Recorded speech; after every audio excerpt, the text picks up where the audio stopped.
Live from Plainfield High School, it is Indiana High School football as the Plainfield High School Quakers are set to take on the Terre Haute North Vigo Patriots. Good evening, I am J.P. Sinclair, and this is the AudioSportsOnline.com pregame show. Thank you for enjoying Plainfield Varsity football on AudioSportsOnline.com. This broadcast is brought to you by Impact Insurance Restoration, Wicker Construction, Fusion Alliance, Elegant Animal Clinic of Plainfield, Plainfield Self-Storage, Allstate Insurance, Tim Grandstaff, Beefcake Burgers, and Beacon Sign Company. The last game out for Plainfield High School was a rough one as the Plainfield Quakers had to face the number 6 team in 6A, and that was Avon High School. It was a one-sided affair that saw Avon pretty much dominate the Quakers. The final score in that one was 41-0. Speaking with Coach Woodard prior to tonight's matchup, he said, obviously we have to be able to sustain drives and score points, which has a lot to do with converting makeable third downs. Plainfield went 4-8 last season under head coach Brian Woodard. They really struggled in the early part of the season, but by the time sectionals rolled around, they gained momentum, almost making it to the sectional championship. Coach Woodard told me that he wants his team to play up to their potential. Judging a season simply based on the win-loss column is not the only measure of success, but they certainly realize the importance of having the best record possible, he said. Plainfield does return some of their top players from last year, including Jacob Maple, a 6'1", 190-pound senior running back. Also returning is junior Bryce Biddle. He played on the defensive line and is a load at 6 foot and 245 pounds. Speaking of Bryce Biddle, he had pretty much the one really bright spot in that Avon game, which was a sack of Michigan standout, or future Michigan standout, I should say, Brandon Peters of Avon. He was really the only one that got in Peters' face all night long, as the line really struggled to get any kind of pressure on Brandon Peters in that one. Head coach Woodard is entering his 9th year at the helm of the Plainfield Quakers. He has a combined record of 58-43. He was an assistant coach when Plainfield went to the semi-states back in 2000 under then head coach Chuck Swanekamp. You can check out the archive podcast of The Brian Woodard Show every week on AudioSportsOnline.net under Plainfield. Take a look now at Terre Haute. The Patriots enter tonight's matchup 1-0 on the early season and are ranked 35th in the state. They walked away in Week 1 with a 27-11 victory over Castle. They play in the Conference Indiana, which features some perennial tough teams like Southport and Franklin Central. Let's take a quick moment to thank some of our sponsors for tonight. For more than 2 decades, Wicker Construction has engaged in building one-of-a-kind homes and remodeling projects while exceeding client expectations, delivering projects with professionalism and integrity. Wicker Construction works closely with you, the client, to understand your lifestyle and construction needs. And also Impact Insurance Restoration. They're your hometown restoration company for all your fire, flood, wind, and hail damage needs. Open 24 hours a day, 7 days a week. They're located at 2340 East Perry Road in Plainfield and can be reached at 268-6375. Let's go and take a look at the starting lineups for both teams. We'll start with the Plainfield Quakers. On offense, pretty much what we saw against Avon. We'll have left to right on that offensive line. Junior Jacob Spray, 5'11", 270 pounds. Left guard Connor Kennedy, he's a 5'11", 240-pound junior. Ethan Grenier, the junior, 230 pounds and 5'11" at that height. Right guard Jacob Morris, he played a lot last year, senior 5'10", 260 pounds. 200-pound Brady Adams, he's junior, 5'10", will fill out the right side of that line at the right tackle position. Under center will be Colin Nicewater, the 5'10", 165-pound senior. He was 7 of 13 for 54 yards against Avon. He also had 10 rushes for negative 27 yards. Got tons of pressure early, and hopefully in this one, that line can give him a little bit more time than what he got against Avon. The wide receivers for Plainfield, Dawson Anderson will be on the right side, a 5'7", 185-pound sophomore. He had 3 catches for 17 yards, as well as 4 rushes for 14 yards. We saw a lot of the jet sweep from Plainfield, much more than we've been accustomed to seeing in the past from them, and Dawson Anderson featured prominently in that. On the other side will be Dante Keys, the 5'10", 175-pound junior. He had 3 catches in that Avon game for 29 yards. At the tight end position, Devin Spalding, 5'11", 230 pounds. He's a senior. You'll see 2 different tailbacks really feature in the backfield for this Plainfield offense. Senior Dylan Foster, 5'10", 190 pounds, 16 rushes for 40 yards in that Avon game. he was really the spark that ignited this Plainfield team in the middle of last year. They were having some major injury issues in that backfield, and Dylan Foster came in as a walk-on and really gave this Plainfield team a big boost last year. He did pretty well against Avon. Could have been a little bit better. He had 16 rushes for 40 yards, so hopefully he'll have a bigger game here tonight. And then, of course, senior 6'3", 185-pound Jacob Maple will also feature in that backfield. He had 6 rushes for 14 yards against Avon. You also see Cooper Nichols in there, the 5'11", 175-pound junior. He'll be playing that fullback position. And for the Plainfield defense, they run a 3-4. Matt Muller, the 6'2", 220 senior, will be at the defensive end position. On the opposite side of him will be senior 6'1", 315-pound Roger Roy. Great motor on Roger, by the way. You'll see it a lot, I'm sure, but he really plays with great energy. We'll get to the rest of the defensive starters here in a moment as the marching guard takes the field for the national anthem.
Great rendition of the national anthem there from the Plainfield Marching Band. As we're talking about the defensive line for Plainfield, junior Bryce Biddle will be at that nose tackle position, 5'11", 250 pounds, as we talked about earlier in the pregame show, was the pretty much one lone bright spot as he did get a sack of Brandon Peters in that Avon game.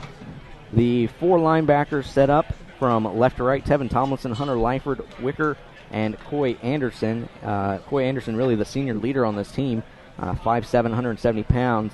Tevin Tomlinson will be on the other outside linebacker position, the 5'10", 205 senior. Inside linebackers, Hunter Lyford, 5'7", 210 senior, and Brad Wicker, the 185-pound, 5'11 junior.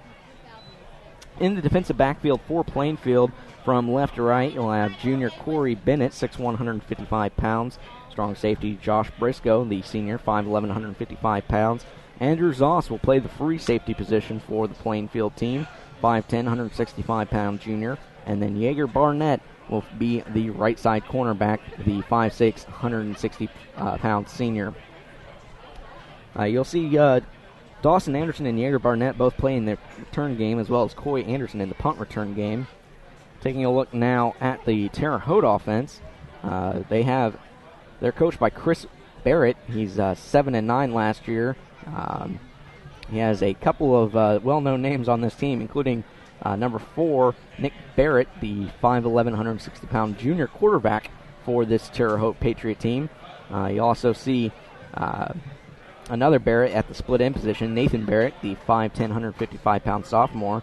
At the flanker wide receiver position is Sean Happany, the sophomore, 5'11", 175 pounds.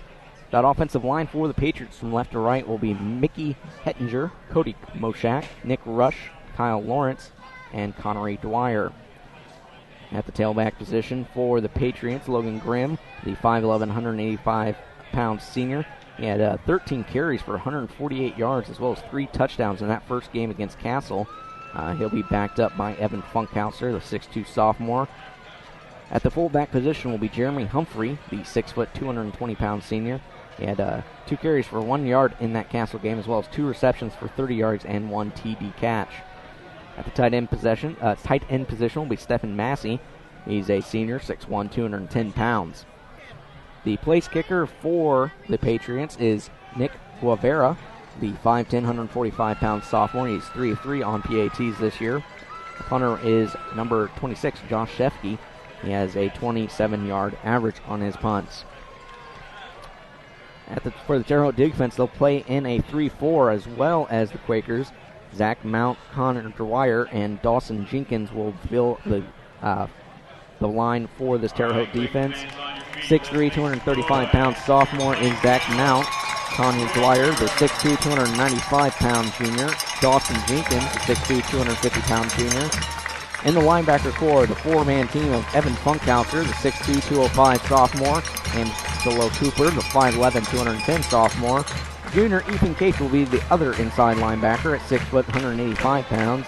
And on the other outside linebacker position is 6'1", 210-pound senior Stephen Massey. In the defensive backfield for the Patriots, Josh Shefke will be the left side cornerback, 6 foot, 180-pound senior. Free safety is Braxton Poor. He's a 6'3", 180 senior. Logan Grimm, 5'11", 180 pounds, senior as well. And Nicky Pasavetto, the 6'1", 165-pound senior. Plainfield now on the field as well as the Terre Haute team. Take a quick look at the weather for tonight's game. It's going to be in the 70s and cloudy. Sunset will set around 8:22. Winds can gust up to 11 miles per hour. All in all, a really beautiful night for some Indiana high school football. Let's take a moment to thank some of our sponsors. Plainfield Animal Clinic. For all your pet care needs, visit the Animal Clinic of Plainfield at 2324 East Main Street here in Plainfield, directly across from the Super Walmart Garden Center. Dr. Deckard and his team of dedicated doctors and staff know just how important your pets are to you, and they will work hard to keep them healthy and happy for years to come. For more information, visit their website at www.animalclinicofplainfield.com or call to set up an appointment at 839-8154, and be sure to like them on Facebook. You can see the captains coming out there to take the coin flip. We'll see who gets what. Beefcake Burgers is also one of Plainfield's sponsors, located at 2683 East Main Street, Suite 113 in Plainfield. And at Beefcakes, we can build your burger to eliminate your hunger. Come join us and maybe even get around a cornhole.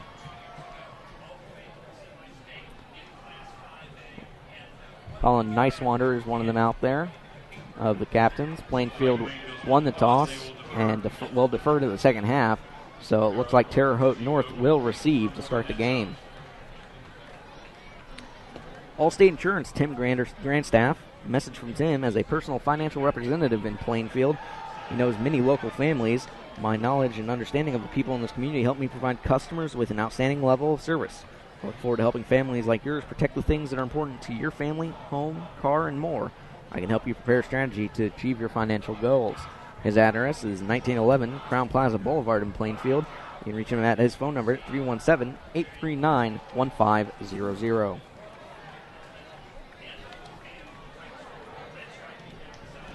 Out there to kick it off is John Hagee, well-known brother of Morgan Hagee, Ball State product. He played for this team and graduated last year.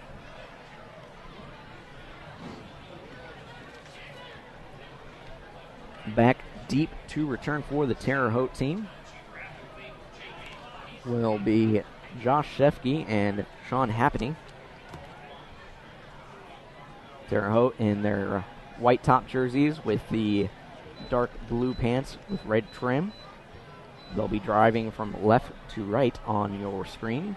Plainfield in their home red unis with the white pants and the red tops, white letters or numbers. Hagee set to kick it away.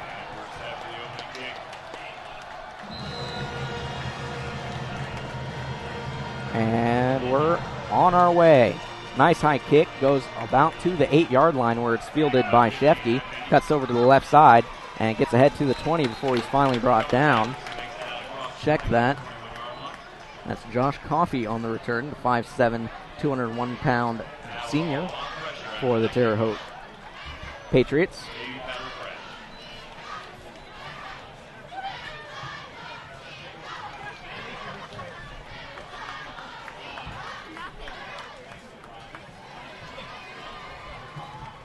call that a 21-yard return. Barrett will set up under center. I formation, one man in motion from left to right. Handoff goes right to Logan Grimm in the backfield, cuts over to the right side, and takes a host of Plainfield Quakers to finally bring him down at about the 26-yard line. Called a gain of 4 on the carry.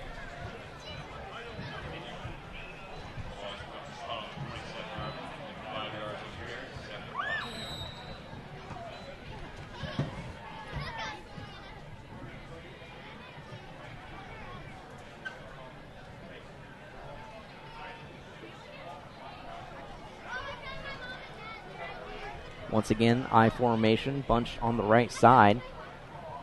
Barrett will hand off once again to Grimm. This time he cuts over to the left-hand side, has a little bit of room to work with before he's brought down after about a 3-yard gain to about the 29. Looks like they're going to place the ball at the 30.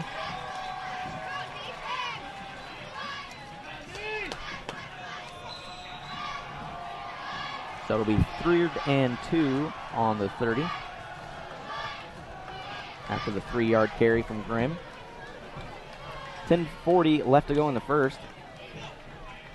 Once again, this time in a little bit of a pistol. Pitch out goes to the left side to Grimm. Grimm cuts it over to Continues, gets a little bit of a head of steam as he goes ahead towards the 40 before he's finally brought down. Tackle made that time by Andrew Zoss. So another good carry that time from Grimm. And thus far, he's the one-man show for the Patriots.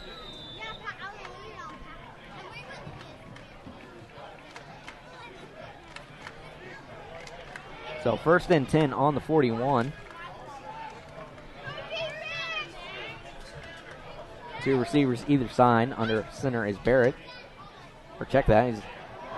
There's a direct snap that time to Nick Barrett, and he'll be brought down in the backfield for a loss. Great pressure that time put on by the senior Coy Anderson. That'll be his 9th tackle of the year, and that one will go down as a sack.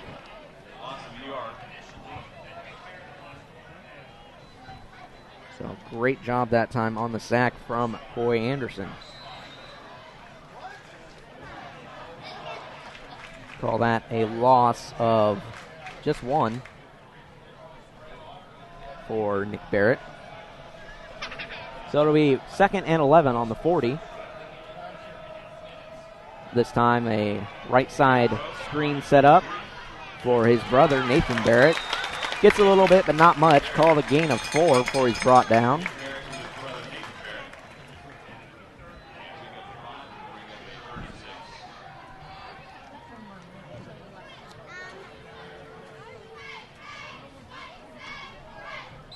So that'll bring out 3rd and 6.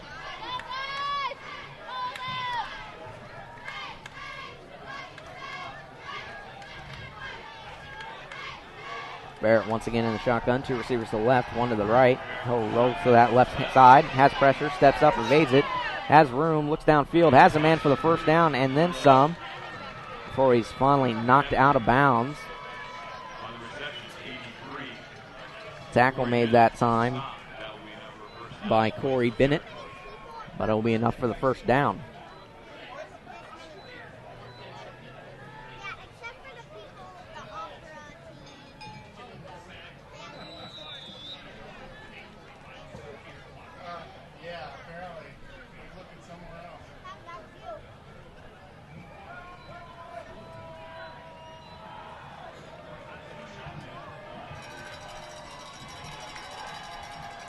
Barrett takes it, thinks about it, looks to run, cuts over to the left-hand side, gets the first down, and has more before he's finally nudged out of bounds by Andrew Zoss.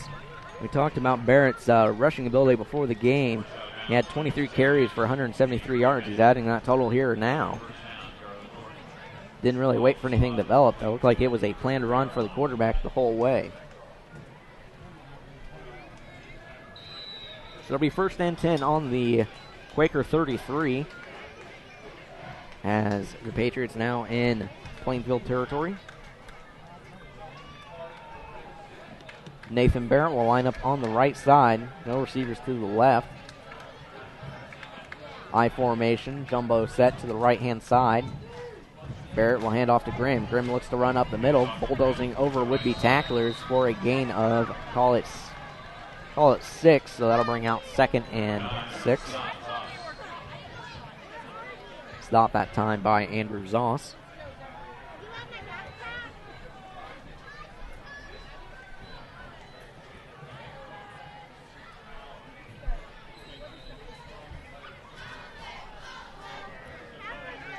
Nathan Barrett comes near side, joined over there by Evan.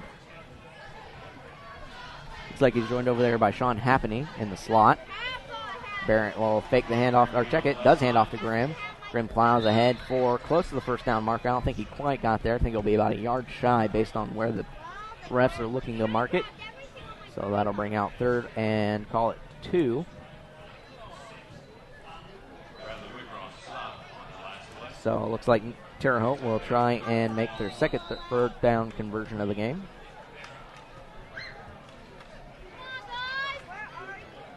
I formation, and it'll be a quarterback sneak. Getting a good push from the line is Nick Barrett, as he didn't get very much on the initial, but had some great help from his offensive line pushing behind him to plow him forward for the first down.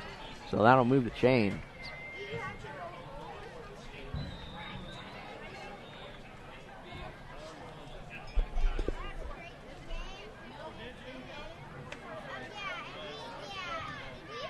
One receiver wide to the right. Once again, a jumbo set formation in the I.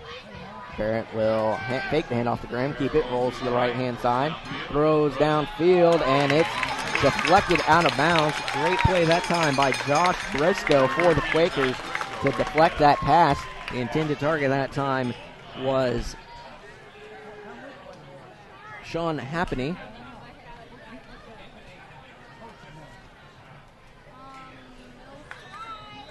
So that'll bring out 2nd and 10 on the 20.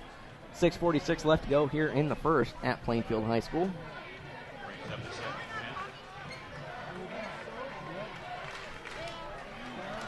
One receiver wide to the left. Once again, a jumbo set in the I. And off to Graham. Gets knocked at the line of scrimmage, but plows ahead for a couple more as he continues to cut to his left. And he'll probably get a gain of 2, maybe 3 on the carry. Andrew Zoss, once again, the tackler on that one. Been very active so far in this game for Zoss.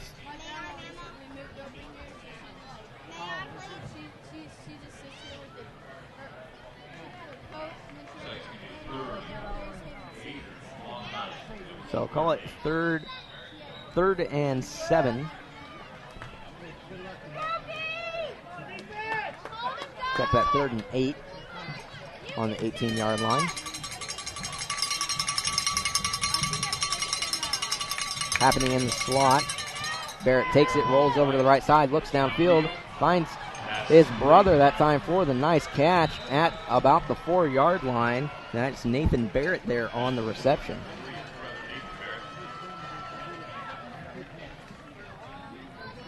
So nice pickup of 13 on the play. So that'll put him 1st and goal on the 5. As far a very, very nice opening drive here from the Terre Haute North Patriots. 2 receivers on the left side. That's Barrett and Happany. Nick Barrett takes a snap and decides to run with it on the design. Has room to work with, but he's brought down on good pursuit that time from number 6, junior Tyler Marks, the 5'7", 215-pound. That's his 2nd tackle of the year. So it'll be a gain of nothing on that carry.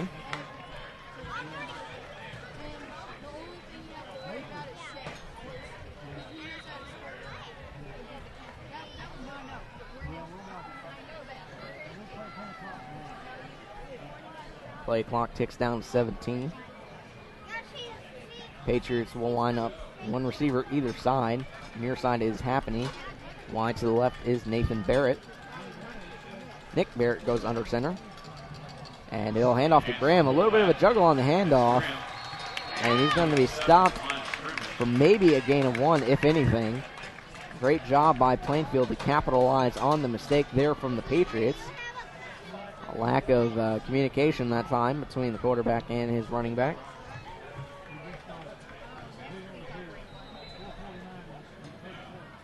This brings up a 3rd and goal, short yardage.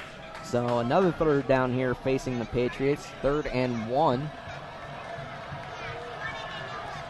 Really 3rd and goal. And the quarterback sneak, but he's not going to get anything. And he's brought down for a major loss. Got stood up initially at the line of scrimmage by Bryce Biddle and the boys up front before Coy Anderson was able to plow through the backfield and bring Nick Barrett down for a nice loss to bring up 4th and goal.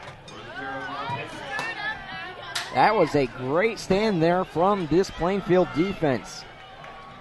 But it does look like the offense is going to stay on the field for the Patriots, and they're going to go for it.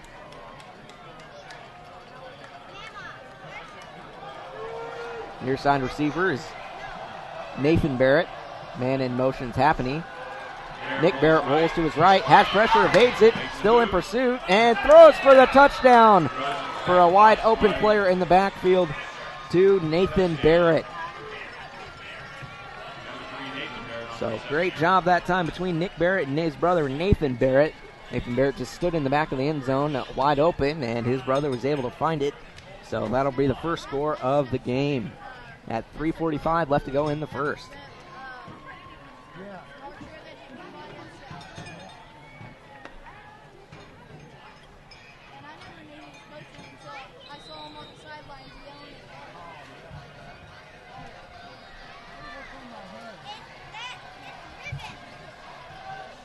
And PAT from Rivera is good.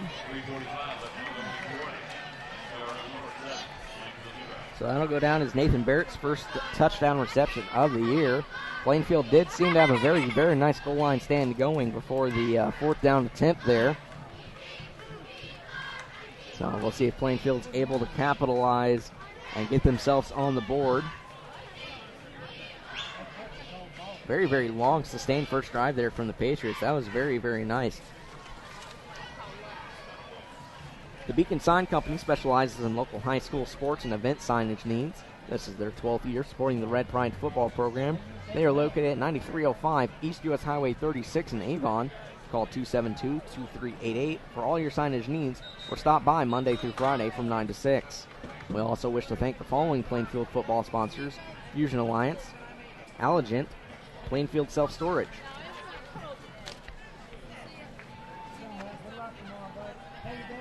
Dawson Anderson, as well as Yeager Barnett.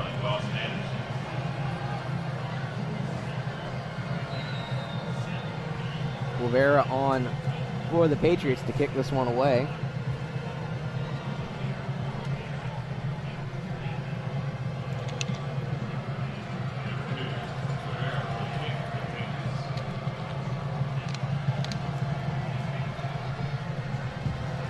And the kick's away. Low, high spinning kick. And it's fielded by Coy Anderson at about the 15. He looks to run with it. And gets ahead of steam, plows ahead towards the 30. And that's where Plainfield will start their drive after a nice return from Coy Anderson. Wow, nice heads-up play there.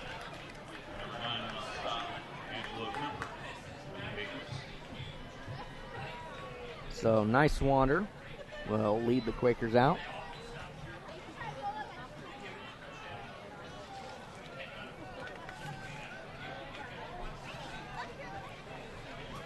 Two receivers either side for the Quakers. I formation. Nice Wander will go under center. Man in motion is Devin Spalding. Long hard count goes to Dylan Foster. Spins ahead, crossing the 35 and close to the 38 before he's finally brought down. Great run by Dylan Foster for a 9 full yard gain.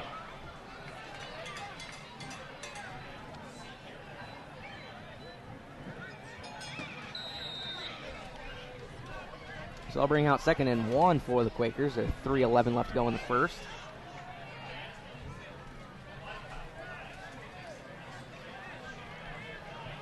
little bit of a half pistol formation. Two receivers to the right, one near side.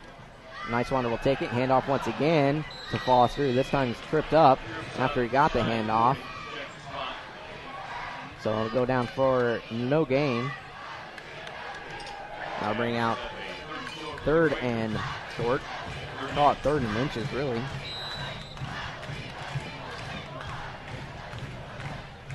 Very, very nice student section here for the Plainfield Quakers.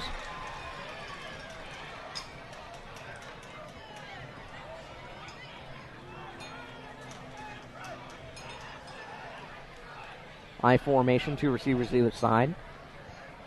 Nice Wander will hand off again to Foster. Tries to cut over to the left side after initial contact. Will be ahead for the first down. So a gain of, call it 4. That time for Foster. Maple checks into the game. Bring out first and 10 on the 43.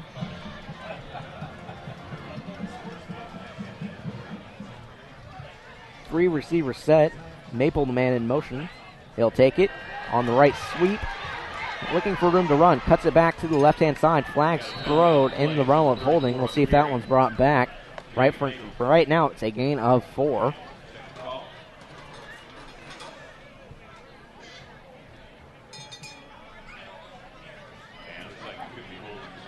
So it is holding, and that'll back the Quakers up and wipe that nice run off the board.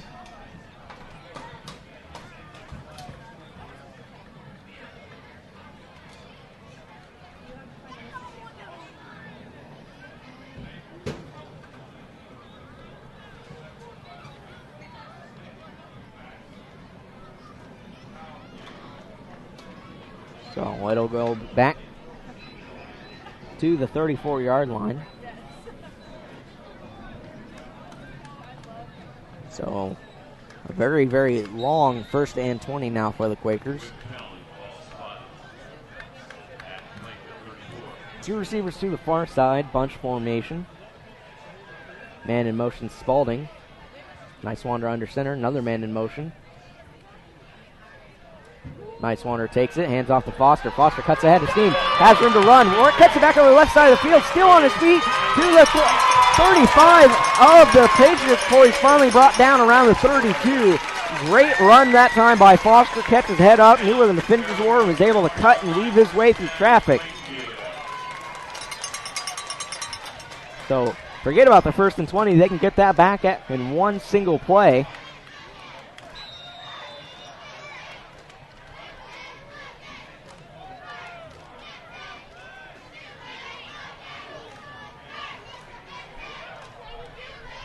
Once again, I formation for the Quakers. Two receivers either side. Nice Wander looks to throw. Looks for the left side in Dante Keys, but the pass is incomplete. A little too high for Keys. So, Nice Wander's first pass is off the mark.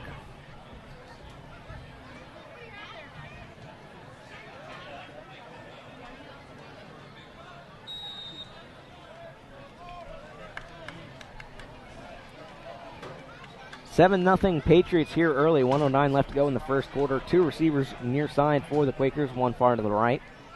A little bit of a pistol formation here. Now it's a true shotgun, and whistles blow. And that's going to be a false start against the offense, so I'll back the Quakers up.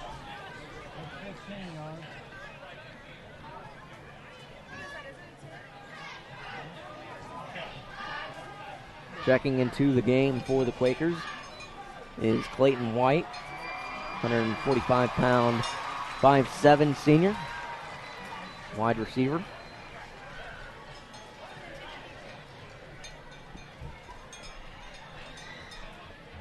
So that'll bring out second and 15 for the Quakers.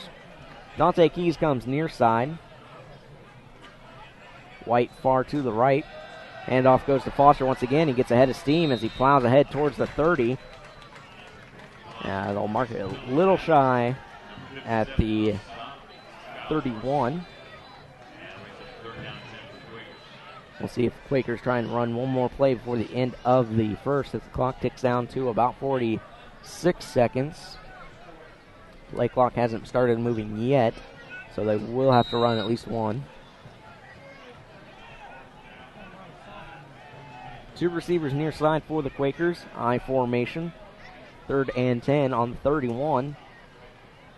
Foster once again, head of steam, full steam ahead for Dylan Foster as he plows ahead to the 9-yard line. Foster running with reckless abandon here tonight, and another big-time gain for Dylan Foster all the way down to the 8 from the 31. That'll be a first and goal, Plainfield, inside the Terre Haute North 10-yard line. So a 22-yard gain for Foster, adding to his already large total. And they'll try and run one more play. Foster once again straight ahead, and he'll get across the 5-yard line close to the 4. And it'll be 9 seconds. I don't think Quakers will make another play before the end of the first quarter. Now that they're at the goal line, 2nd and 4, and it'll be 2nd and 4 for the Quakers when we start the second. You're listening to AudioSportsOnline.net coverage of Plainfield Quaker football.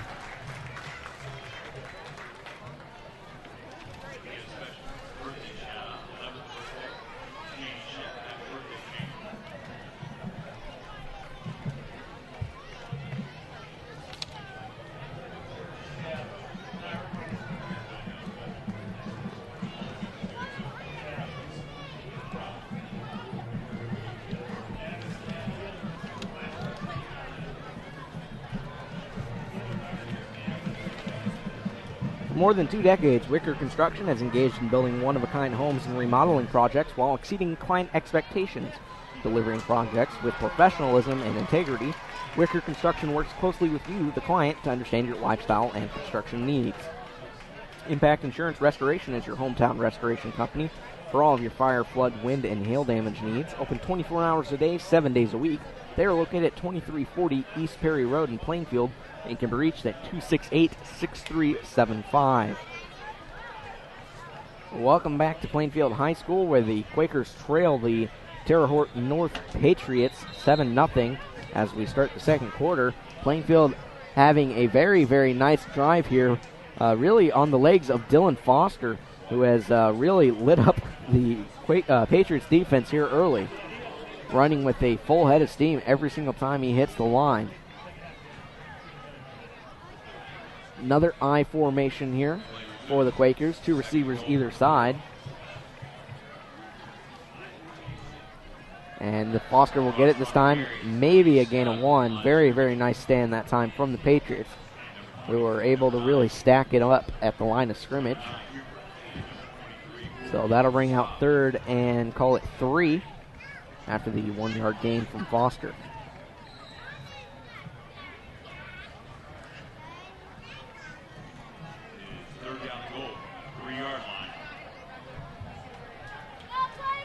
Foster remains in the game. Bryce Biddle now playing fullback for the Quakers. Devin Spalding is the man in motion. Nice wonder, fakes the handoff, looks downfield, looks to throw, can't find anything, running out of time, heaves it up there, and nothing doing for his intended target. The intended target on that one was Alex Waugh. So it looks like the field goal team will come on now to try it for the Quakers. Thus far on the year, Plainfield has not attempted a field goal, so this will be John Hagee's first field goal attempt of the season. Nice Swanner will be in there to hold. It's down short and good. It somehow found its way in there.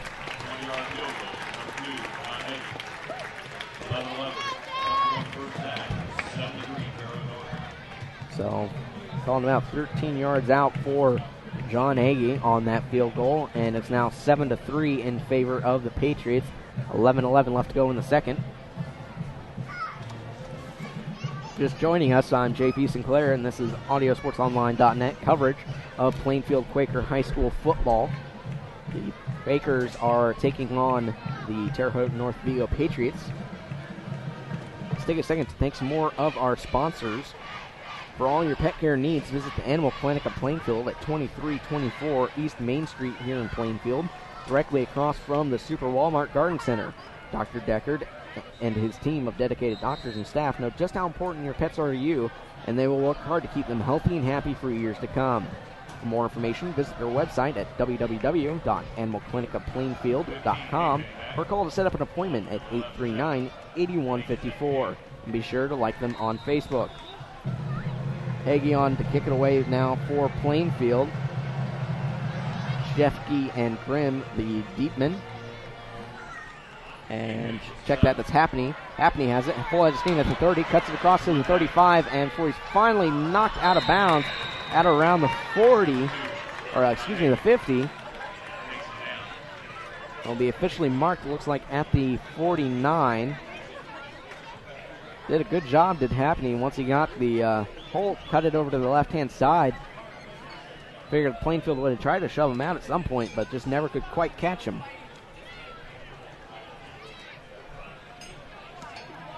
So good field position here for the Patriots as they start their second drive.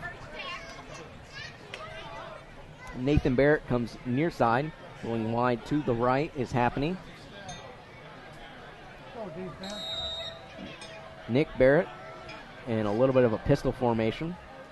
They'll pitch it over to the right-hand side to Grimm. Grimm looks for room to run on that right-hand side. Gets a full head of steam before he's finally brought down at about the 40, call it 47, for a about 7-yard gain.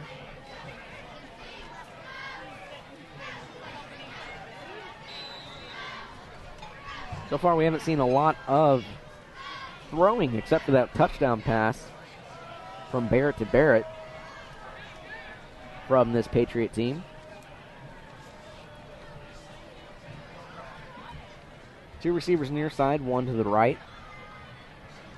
Barrett takes it, hands off to Grimm. Grimm cuts ahead, right ahead, and finally brought down in pursuit is Coy Anderson as he's brought down from behind. Another very nice run from Logan Grimm, the 5'11", 185-pound senior.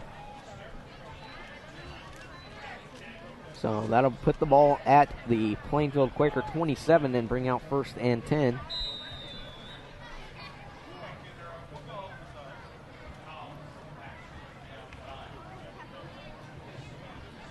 Team kind of reminds me of Greenwood when we covered them last year. Have a quarterback that can definitely run and a very, very good running back. Kind of a dual running threat. Grimm this time takes it over to the left side. Gets ahead to the 21 before he's finally brought down. Tackle made that time by Tyler Marks, the 215-5'7" junior for the Quakers. That'll bring out 2nd and 4.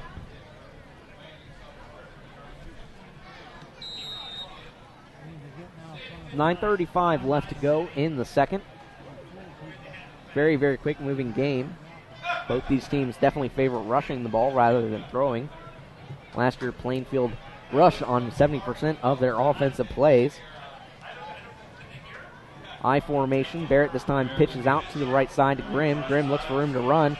Gets it in behind one of his linemen and cuts it up to about the 10, maybe the 9 before he's brought down. So it'll be 1st and goal for the Patriots.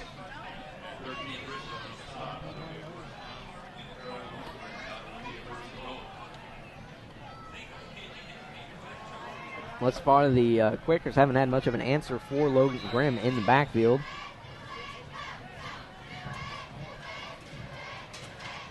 So, 1st and 9, or excuse me, 1st and goal from the 9.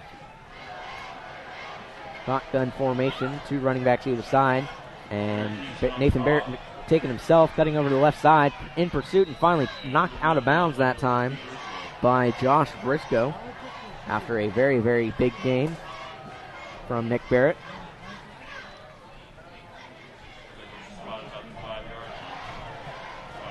So another designed run that time for Nick Barrett, as both the tailbacks joining him in the backfield really were just there to block for him.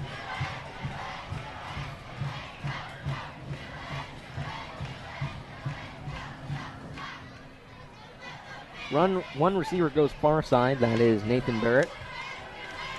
Nick Barrett will line up under center in the eye. In the slot is happening. Barrett will take it, hand off to Graham, head of steam, and he'll be in for the touchdown, but there is some laundry on the field at about the 10. So it'll move that touchdown off the board, off of the illegal procedure, and back up the Patriots a little bit. So it should be about 2nd and 9 after the penalty.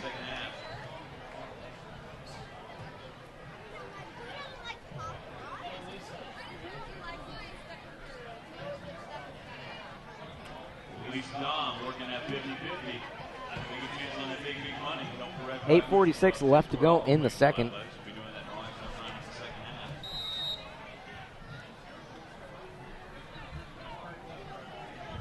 So 2nd and 10, ball marked at the 10. Pretty good turnout for the Terre Haute side. Now that's a very, very lengthy drive. May not seem like it. Nick Barrett rolls over to the right side, looking downfield, and he'll find on the right side, I believe that's happening. So it'll get it back to the original line of scrimmage. So it'll be about 3rd and goal at the 5.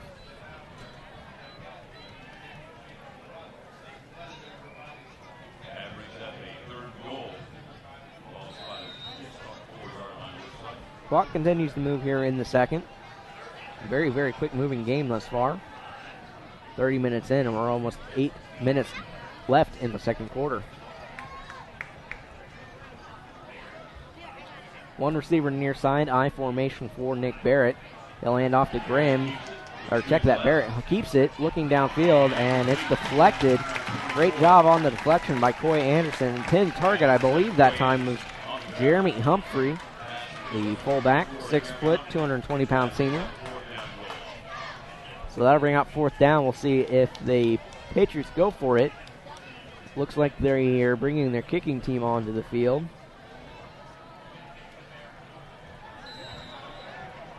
So it looks like they're a little bit comfortable with the lead and aren't going to try and push it on the 4th down attempt.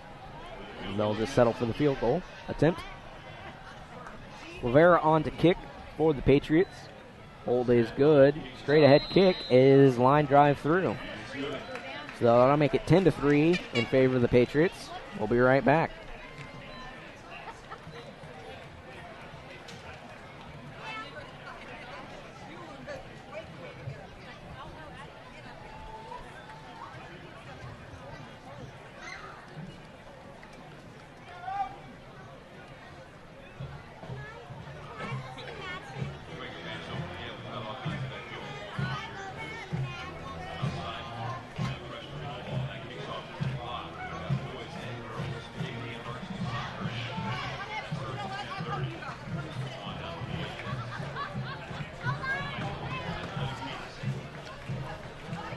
Located at 2683 East Main Street, Suite 113 in Plainfield. At Beefcakes, we can build your burger to eliminate your hunger. Come join us and maybe even get around a cornhole. 7:53 left to go in the second quarter. And field goal from Nick Guevara makes it 10-3 in favor of Terre Haute North. Guevara on to kick it away. Back deep to return are Dawson Anderson and Barnett.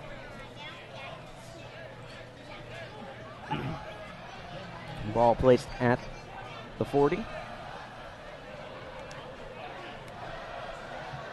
Guevara's kick is short, fielded at about the 15, and cutting over the left side is Dawson Anderson. Gets it ahead to the 25 and still pushing ahead for more yardage to about the 30. Great effort that time from Dawson Anderson, who really wanted to get more yardage and refused to go down.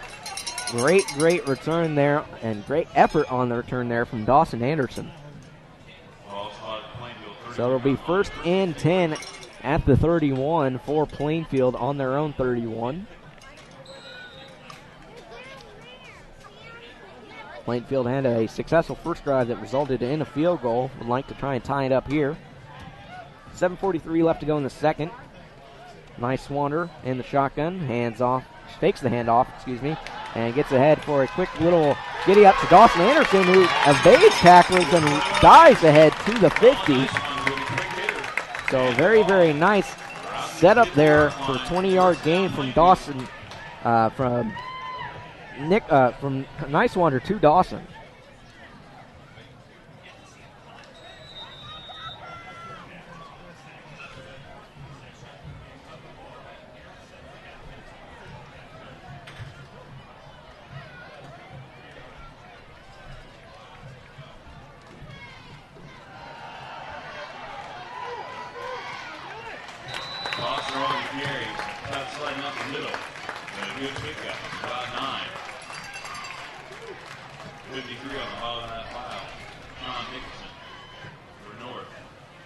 And Foster with the carry.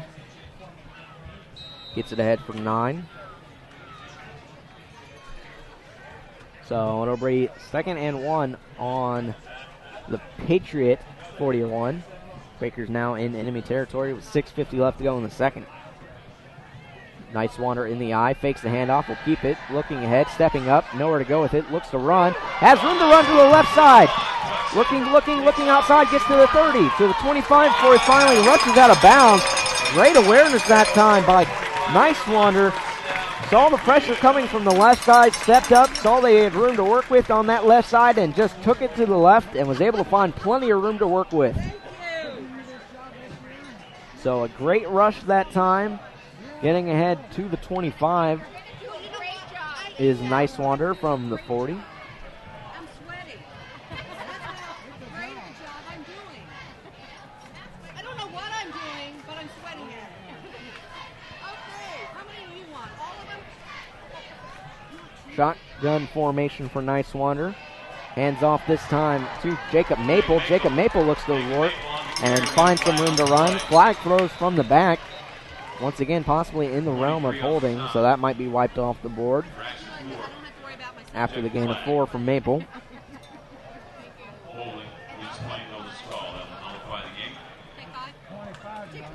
So once again, another holding penalty results in a loss of yardage for Plainfield.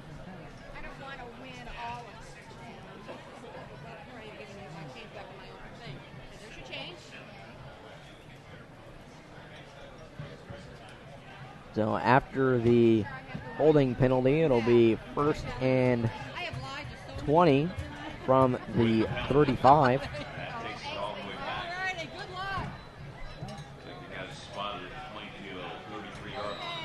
Folks, we have a Ben Davis Avon score in the first quarter. If you're interested, it's 14-14. Check that. It's going to be 1st and 18 on the 33.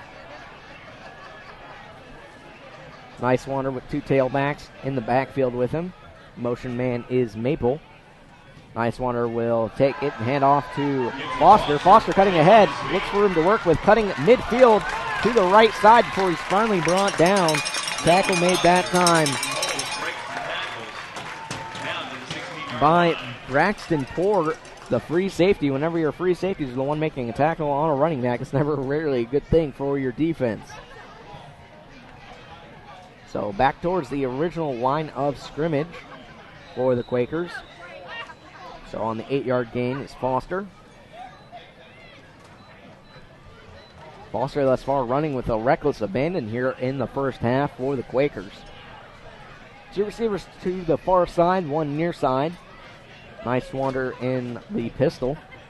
They'll take and hand off to Foster. Foster looking for him to work with. Gets ahead for a short gain to about the 10.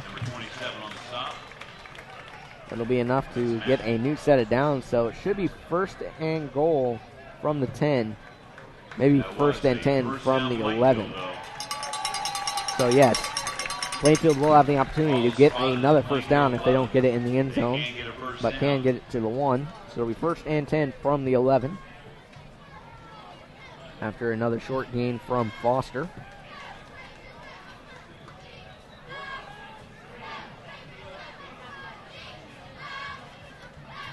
Nice Wander takes it, pitches over to Jacob Maple on a little bit of an option play, breaking a couple tackles and diving forward to about the 5, maybe the 4. So another nice game that time 4-yard line. Second down. from the Quakers. So it'll be second and call it 3 after a 7-yard gain for Foster. Or excuse me, Maple.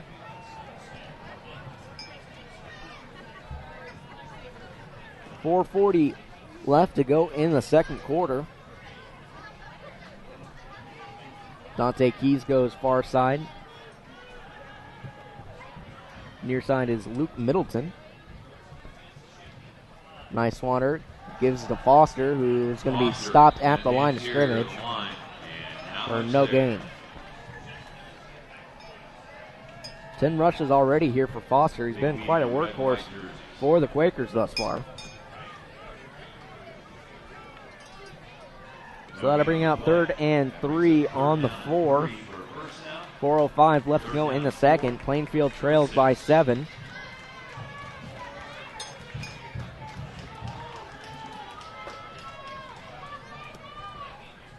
Plainfield looking to try and build some momentum here.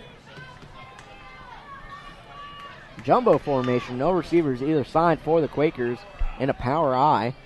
Motion man is... And a nice one will take it to Foster. Flies ahead for the touchdown.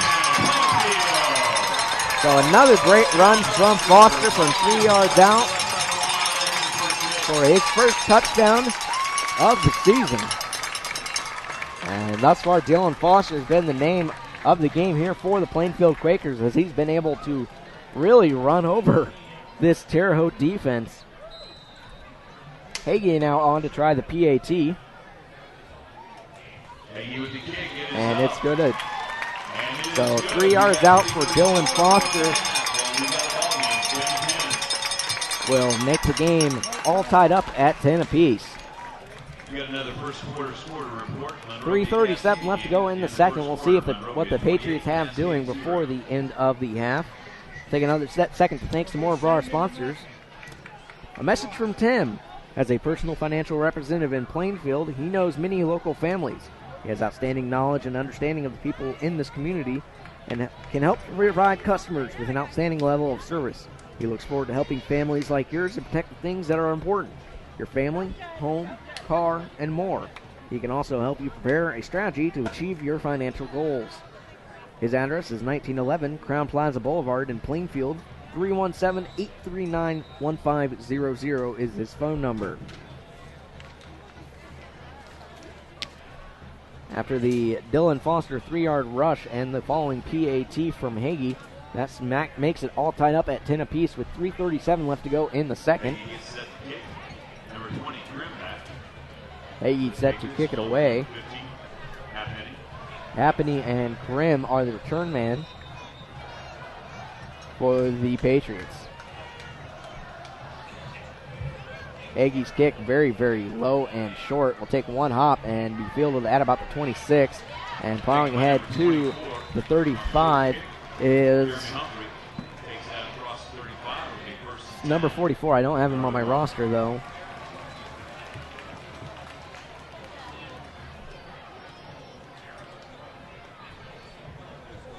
So I'm not really too sure who had the return that time. But either way, it'll be 1st and 10 from the 36.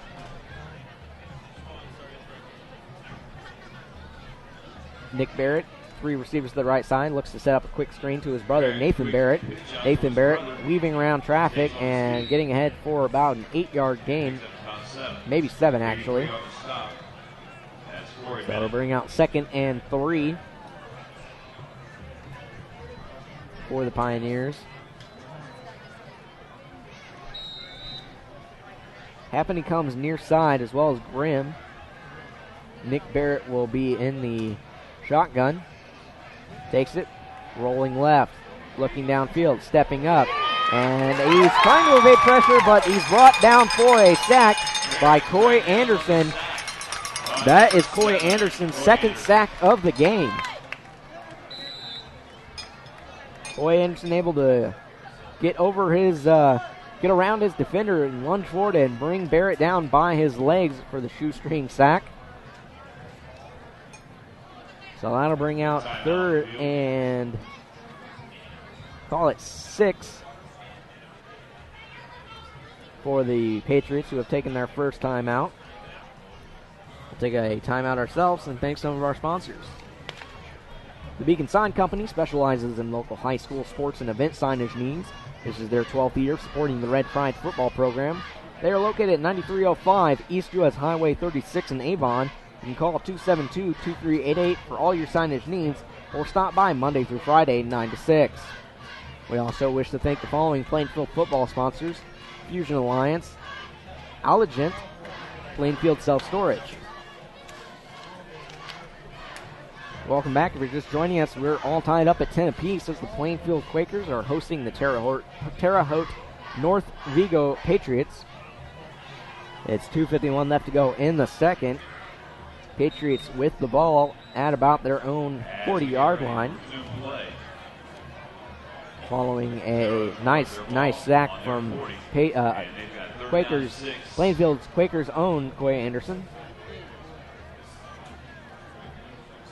So it'll be 3rd and call it 6.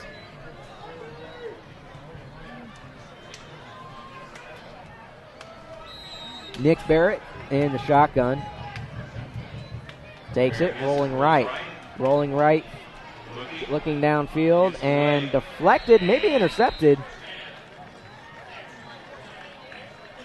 Check that. That was actually caught by Nathan Barrett for the first down for a gain of about 12. And that will be a first down, Terre Haute North. I thought it might have been intercepted. It was thrown into traffic, but Nathan Barrett was able to come up with it. So that'll be 1st and 10 into Quaker territory at the 48. 2 receivers far side, 1 near side is Happany. Barrett, once again on the designed run, rolls over to the right-hand side, doesn't find much, and is pushed out of bounds after maybe a 5-yard gain. Forced out by 83 minutes. Pick up to make it 3.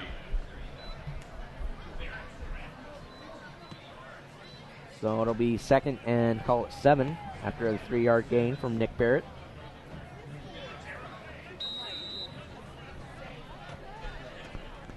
Coming near side is Nathan Barrett. Far side is Brandon Haney. 1 man in the slot. That is Happany. Barrett takes it, looks to throw, but can't find anything and runs forward, trying to get some extra yardage, and will get some positive yards out of the play. Wasn't much developing, and he was getting pressure, so he just stepped forward to get what he could.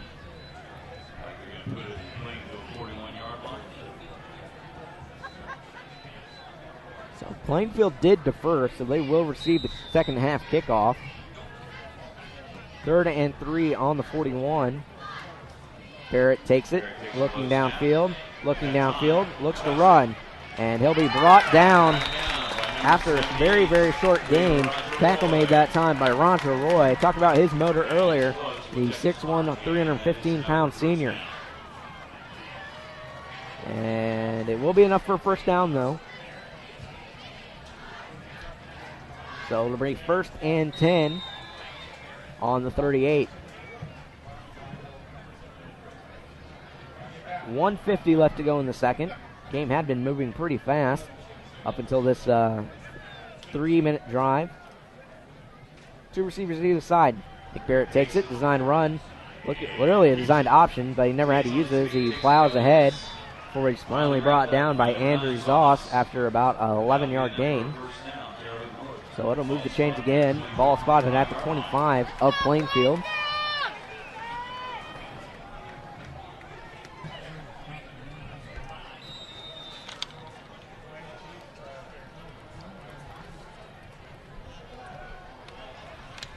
Nick Barrett takes it, rolls to the right, looking downfield, finds his brother at about the 15. Circling around, has the first down before he's finally pushed out of bounds. And I think they're going to mark it at the 14. So it'll be 1st and 10 at the Quaker 14 for the Patriots. Minute 24 still left to go in this quarter.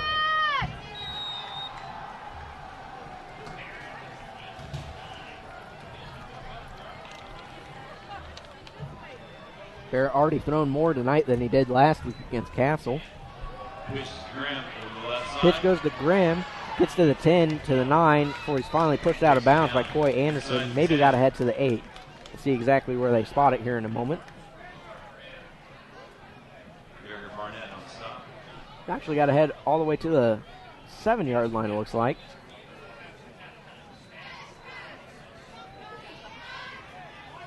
So it looks like it's going to be 2nd and 3, ball put on the 8-yard line. Plainfield could really use the stand here to go tied into the locker room. Once again, another designed run for Nick Barrett. Cuts it over to the left side, and he'll get in for the touchdown. But there is some laundry on the field at the 10-yard marker. So I think that one will be coming back. It's the holding. So that'll back the Patriots up 10. So we've seen penalties affect scoring drives of both teams so far.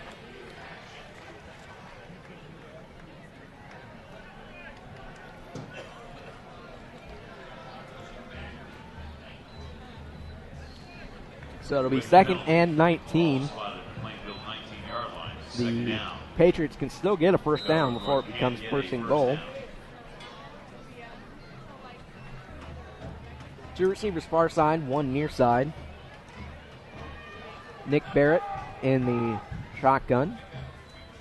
Takes it, has pressure, and a nice screen set up that time for Grimm, cutting it back at the 10. He'll get in close to the it'll be a first down. It'll be 1st and goal at the 1. That will be a 1st and goal. That was a nice design screen that time from the Patriots, set up very, very well. Nick Barrett had pressure in his face because all 3 of the offensive linemen rolled over to the left-hand side to block for the screen for Grin. That was a very, very nicely designed play from Terre Haute. So it's now 1st and goal at the 2, 48 seconds left to go. Grimm takes it on the pitch out, has room to run, and dives ahead for the end zone, and that'll be a touchdown for the Patriots. So Logan Grimm from 2 yards out scores to put the Patriots up 16-10, pinning the point after.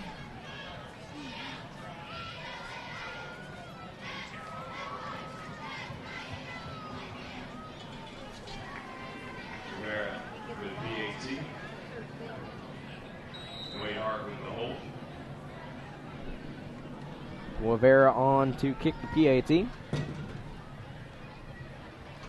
It's down and good. And it's good. We got 40 seconds left to go. So that'll make it 17-10 in favor of the Patriots with 40 seconds left to go. The Quakers do have all 3 of their timeouts and will get the ball back to start the second. We'll see what they elect to do here after the kickoff.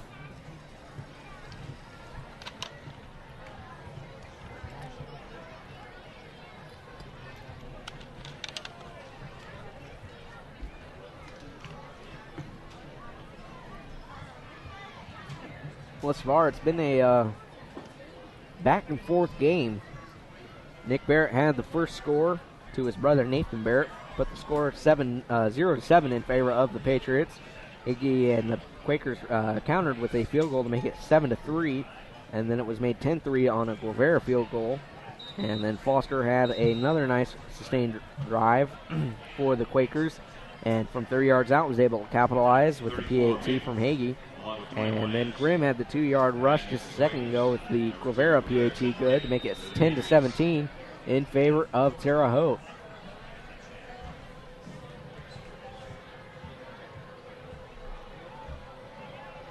Anderson had a very, very nice return last time. We'll see if they try and kick it away from him, maybe over to the other side to Barrett. It's a squib kick fielded by Coy Anderson at the 20. Anderson takes it to the 30 before he's brought down. A decent return there. He was met head-on by Josh Coffey, the 5'7", 200-pound senior for the Patriots. So that'll be 1st and 10 from the 32. The Quakers own 32. So 36 seconds left on the clock. We'll see what Plainfield elects to do here. I don't imagine they'll try and do too much. They'll probably try and take this one in the locker room and not give up anything easily, I would imagine. 3 receivers to the left. Nice Wonder takes it, hands off. Foster had room at the run, gets the head to the 45, and all the way up to about the 48 before he's brought down. And Coach Woodard will use his first timeout. So that'll be 1st and 10 on the Quaker 48. And we have timeout call. Timeout Plainfield. We'll take a timeout as well and thank some more of our sponsors. For more than 2 decades, Wicker Construction has engaged in building one-of-a-kind homes and remodeling projects while exceeding client expectations, delivering projects with professionalism and integrity. Wicker Construction works closely with you, the client, to understand your lifestyle and construction needs. Impact Insurance Restoration is your hometown restoration company for all your fire, flood, wind, and hail damage needs. They're open 24 hours a day, 7 days a week. They're located at 2340 East Perry Road in Plainfield. You can reach at 268-6375.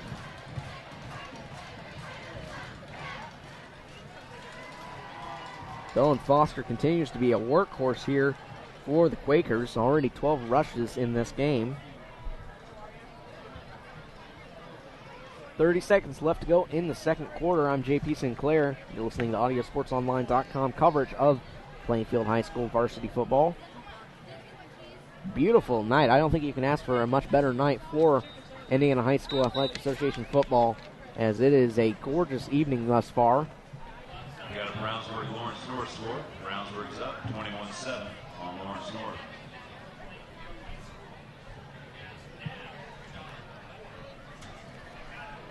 So coming out of timeout, we'll see what Plainfield elects to do here with 30 seconds on the clock. Trip formation for the receivers on the far side. Nice Swanner in the shotgun.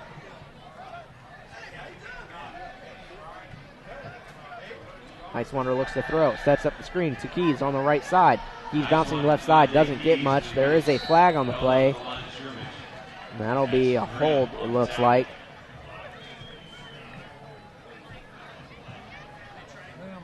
So, once again, the quick screen does not work for the Quakers, as Dante Keys really wasn't able to get anything.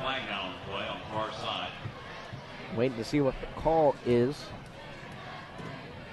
Flag was thrown by the line judge on the far side. And the Quakers will back it up, so looks like it'll be a hold against them. Looks like holding is called. It'll take it back 10. So with that taking 10 more yards off the drive for Plainfield, I don't imagine they'll try too much here.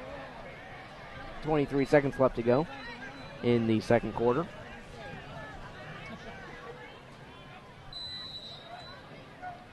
Nice Wander will hand off to Foster. Foster evades a would-be tackler, cutting over to the right side, getting a full head of steam up ahead to the 50 before he's brought down. So he'll get all that back and the first down, and Coach Woodard will take another timeout with 13 seconds left to go on the clock. So another great run by Foster. He's not close to 100. If he's not at 100 yards, he's getting very close to it. Thus far, 13 carries for Foster, as well as a touchdown. It's already 3 rushes shy of his total from that Avon game.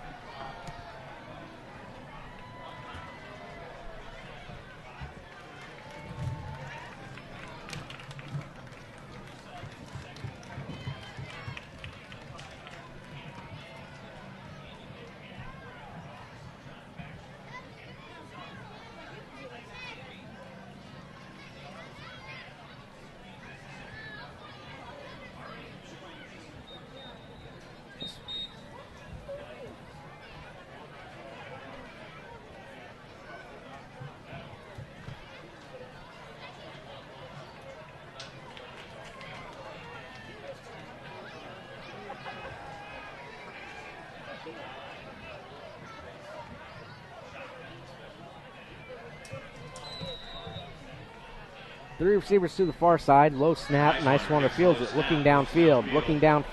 Has a man open in the middle. And that'll be caught by Dawson Anderson for a very, very nice gain. The 28-yard line. To the 28. We've got 6.5 seconds left. So 6 seconds left. We'll see what Coach Woodard decides to do here. And Plainfield uses its final timeout. Set up what could be the final play of the first half. And we got an update on Avon Ben Davis. 21-21. Ben Davis ran the kickoff back.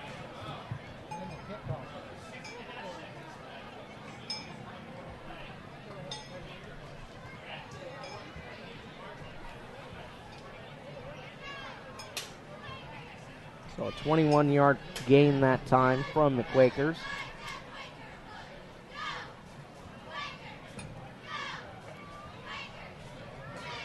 As far nice wander, 2 of 3 for 41 yards. Reception that time was by Dawson Anderson.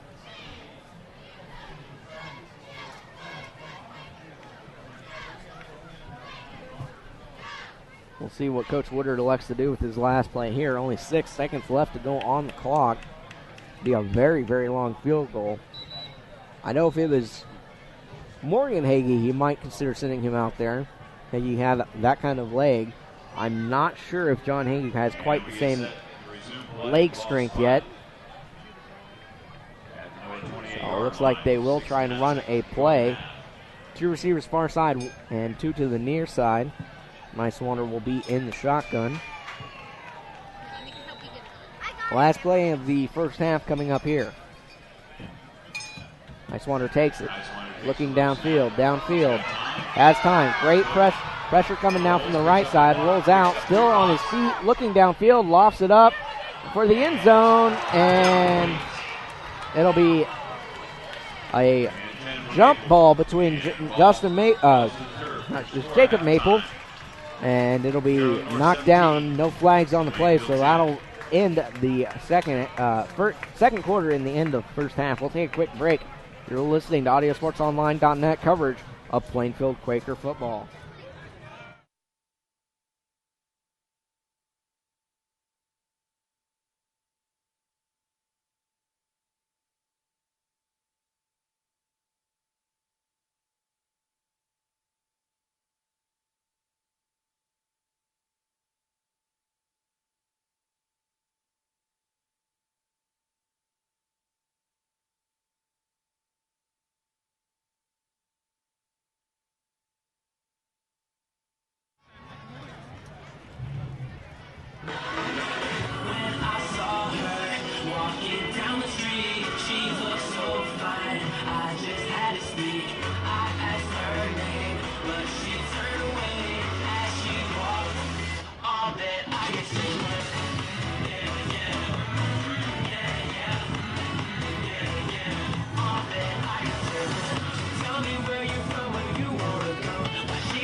Let's hear it for the Red Pride dancers.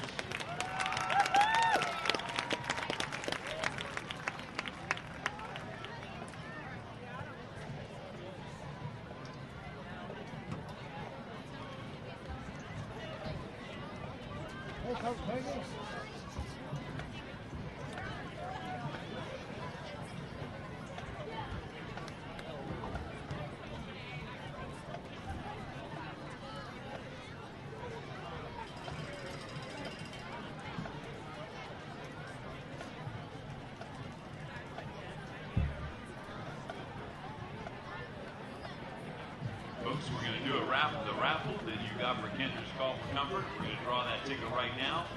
And so check. And we've got the winner, Brian Bowling. And another winner, Gabe Burkhardt.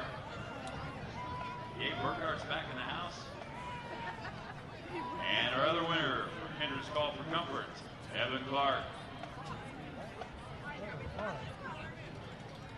The winners can meet at the 50-yard line by the gate, right in front of the press box and the tracks. And thank everybody supporting Kendra's Call for Comfort. They will be here at every home game, so make sure you bring a little extra money next time for the great cause.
Ladies and gentlemen, for your halftime enjoyment, we have the Red Pride Marching Band.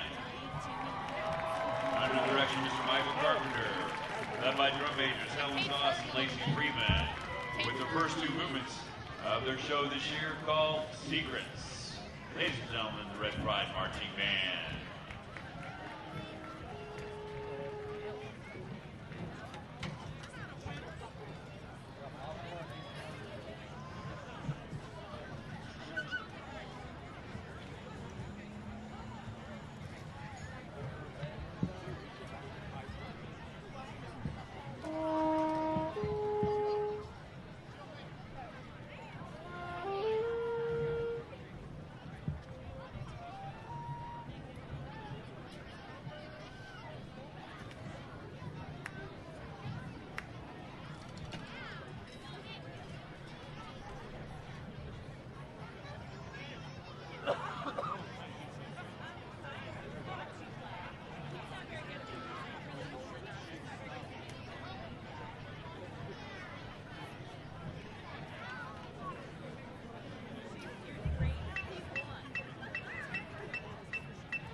Welcome back to Plainfield High School, where the Plainfield Quakers trail by 7 to the Terre Haute North Patriots, 17-10 at the half.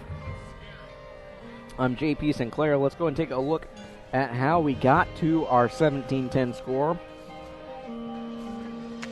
The Patriots drew first blood as Nick Barrett found Nathan Barrett in the back of the end zone at the 3:45 mark in the first quarter with the PAT. Good. It made it 0-7. The Quakers countered on their next drive with a John Hagee field goal to make it 3-7. And the Patriots came right back with a field goal of their own to make it 10-3 on the legs of Quivera. And then Foster has really been a workhorse for this Quaker team in the first half. Had a touchdown run from 3 yards out to set up, make it 9-10. And the PAT was also good by Hagee. But the Patriots counter right back with a 2-yard rushing touchdown with a PAT that was good, and that made the score 10-17. Quakers had a chance at the end zone at the end of the quarter, but were unable to capitalize. And really, thus far for the Quakers, it's really been on the legs and work of one Dylan Foster. Foster thus far has been absolutely terrific in this one. The 5'10", 190-pound senior like we talked about, he had 16 rushes last week against Avon for 40 yards. But Avon, like we talked about, is the one of the top teams in the state. But here tonight against Terre Haute, he's got 129 yards on 13 rushes. At least those are the unofficial statistics kept by me, but they can't be too far off. He's thus far been really a big workhorse. We'll see if that continues in the second half. If it does, and this Plainfield team can shore up that defense just a little bit, because right now they're getting ran all over the place between the duo of Logan Grimm and Nick Barrett, the quarterback. Barrett thus far has been very, very accurate. He was only 5 of 6 last week against Castle, but here tonight he is, I think, about 8 of 10, with some great finds between Nathan Barrett and Sean Happney, his wideouts. And thus far it's really been a really interesting playing call by the Patriots. Lots and lots of design quarterback runs. We talked about it coming in. Nick Barrett had 23 carries for 173 yards last week against Castle. Thus far, he's really done a lot of work on the ground as well in this one. So the Quakers have to find some way to slow down this rushing attack from the Terre Haute offense, because if they can slow down that rushing attack, it'll force them to throw, which I don't think they really want to do too much. It was a very, very fast first quarter. Second quarter slowed down just a little bit. We'll see what the second half brings when we come back. You're listening to AudioSportsOnline.net coverage of Plainfield Quaker football. All right, ladies and gentlemen, let's hear it for the Red Pride Marching Band. With the first new movements of their program this year is titled Secrets.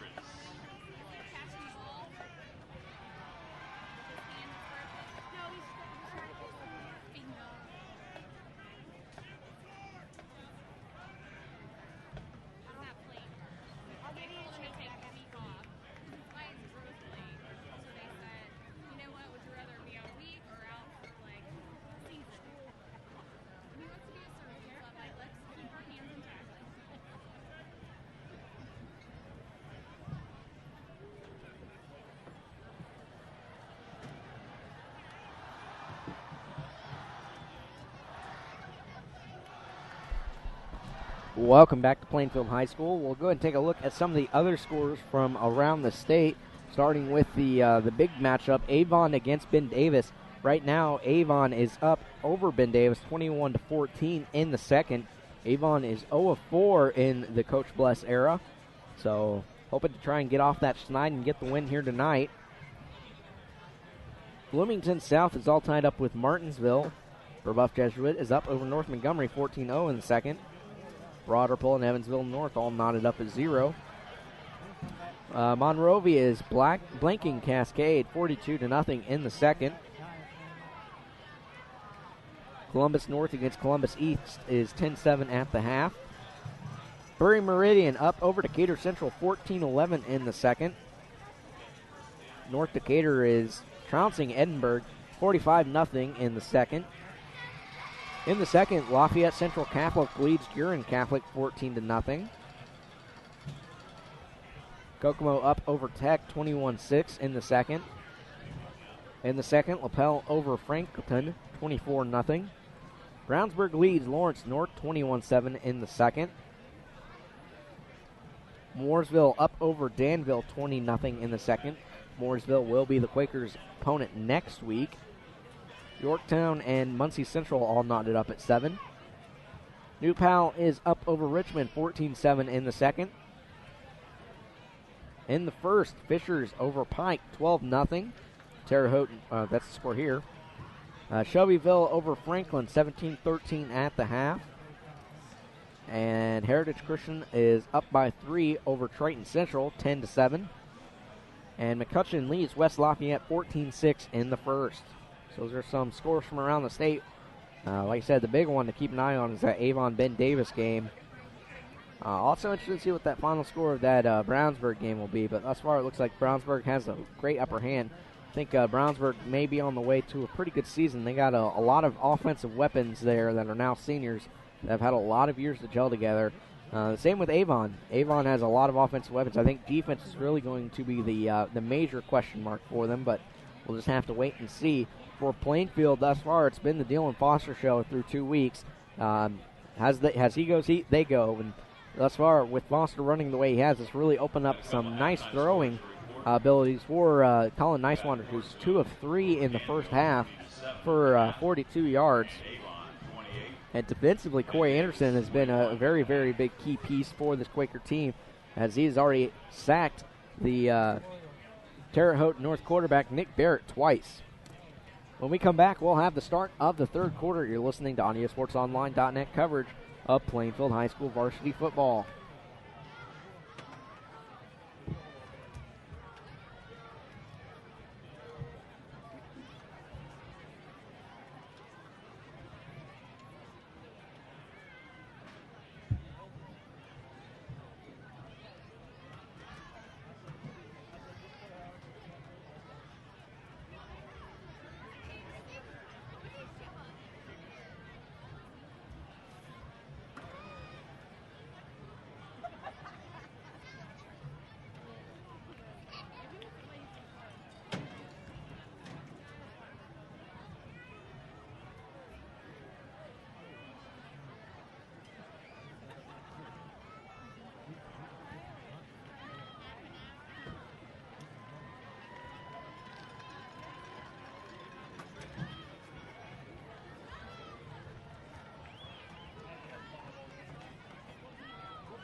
Don't forget, Lisa Dom is still out there working that 50-50 drawing for the Red Pride Booster Club.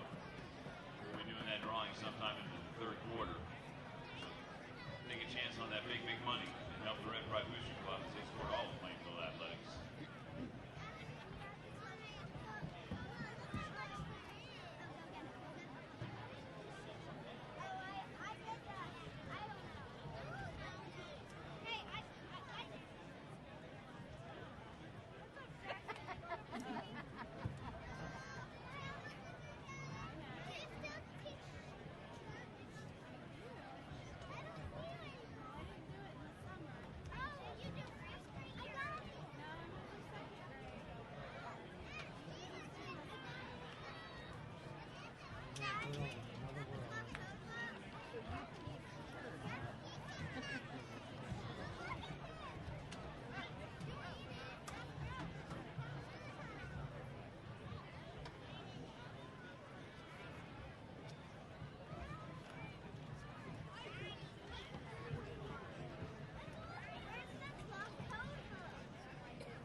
Welcome back to Plainfield High School, where the Quakers trail by 7 to the Terre Haute North Patriots, 17-10.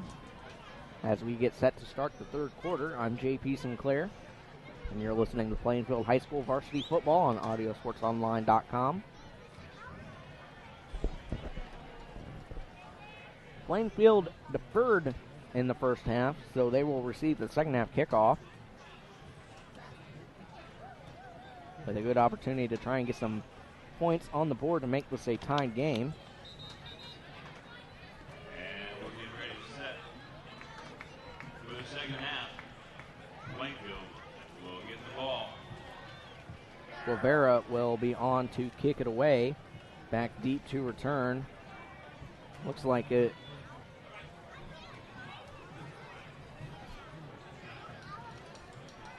Looks like it'll be Dawson Anderson and Jacob Maple.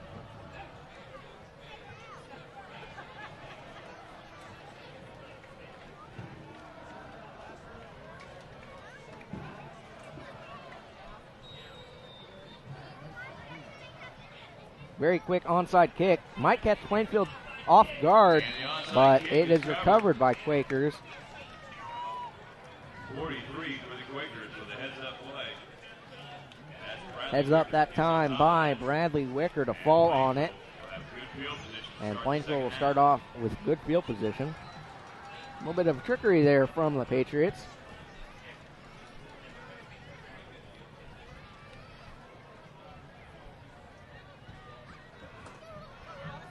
Two receivers near side, one to the far side for Niswander. Takes it, high snap, hands off to Foster. Foster cuts up the middle and will get about 3 yards before he's brought down to make it 2nd and 7. Adding to the big total that he already has on tonight's game.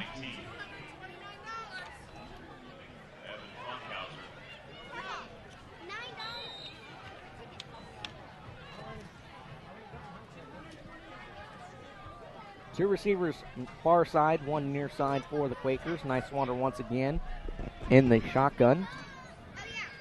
He'll take it, keep it, and rolls over to the right side. Finds a wide open Dawson Anderson up ahead for a nice gain to the 45.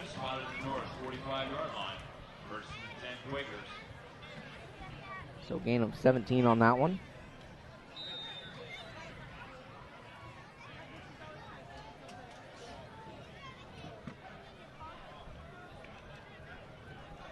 Two receivers near side, one to the far. Niswander takes it, looks to throw again. And bouncing off of the hands of Dante Keys. Couldn't quite haul that one in.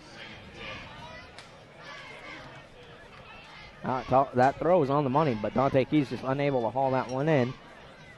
So it'll be 2nd and 10 on the 45. Quakers are in Patriot territory. Quakers are in their red uniforms, driving from right to left on your video screen. And whistles blow. Timeout taken by the Pioneers, or excuse me, the Patriots. So they burn a very quick timeout with only 55 seconds gone in the third quarter. Here's the winning ticket. 339-102.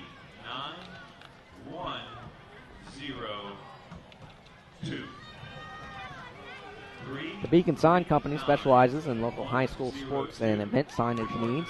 This is their 12th year supporting the Red Pride football program. They are located at 9305 East US Highway 36 in Avon. You can call 272-2388 for all your signage needs, or stop by Monday through Friday from 9 to 6. We also wish to thank the following Plainfield football sponsors: Fusion Alliance, Allergent, and Plainfield Self-Storage.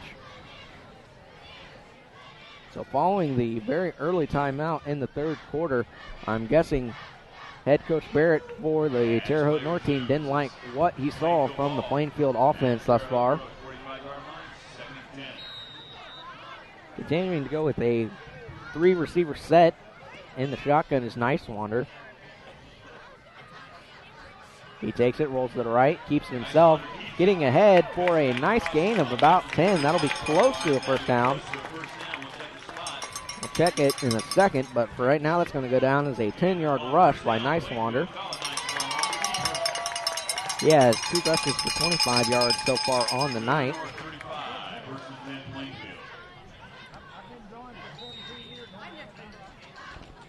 And it will be a first down.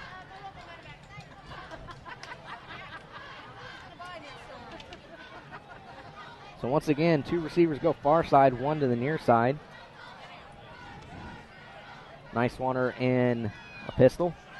Handoff is faked, and Nicewander will keep it again going to the right side for a gain of about 7.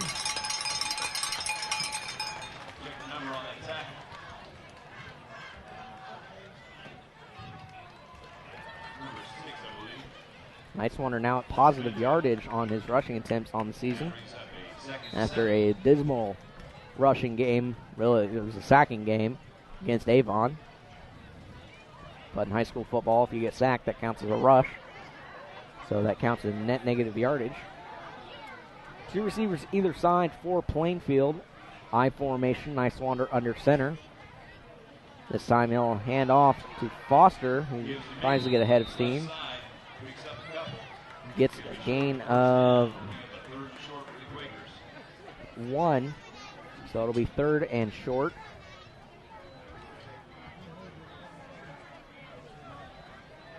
Check that. That was Jacob Maple on the carry.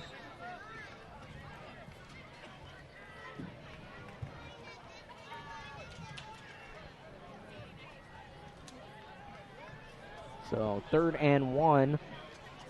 Quakers in enemy territory on the Patriot 26. Handoff goes on the pitch to Foster, who's brought down very quickly. Looks like he'll get the first down, but he's brought down nicely by Angelo Cooper, the 5'11", 210 sophomore. So it's a gain of 1, but 1 was all they needed.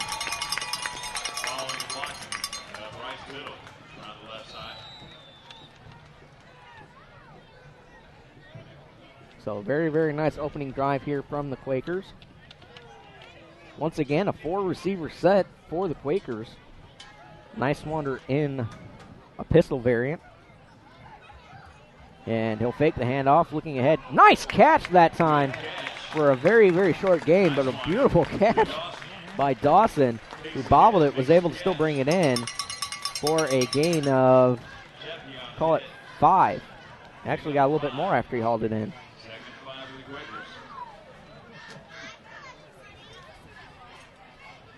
So Anderson now with 3 catches so far on the night.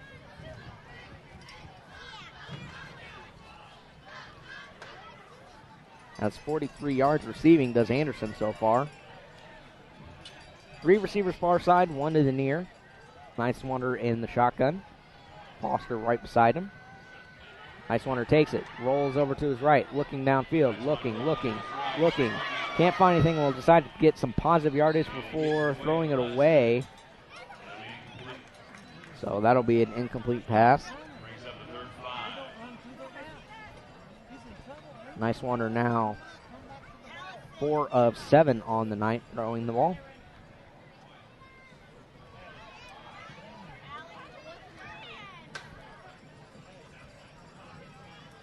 So 3rd and 5, lots of options in the playbook here for the Quakers. We'll see what Coach Woodard elects to do here. 2 receivers come near side, 1 to the far.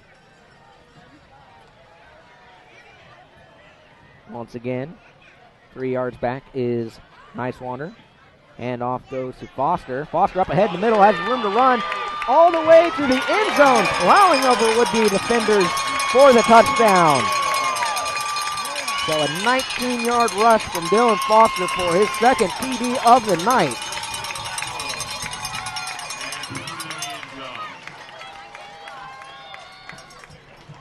Once he got into the secondary, there was just no bringing down Foster as he was able to plow ahead and fall into the end zone. Foster having a very, very nice day as that kick is good. So at the 7:57 mark in the 3rd, Foster from 19 out scores.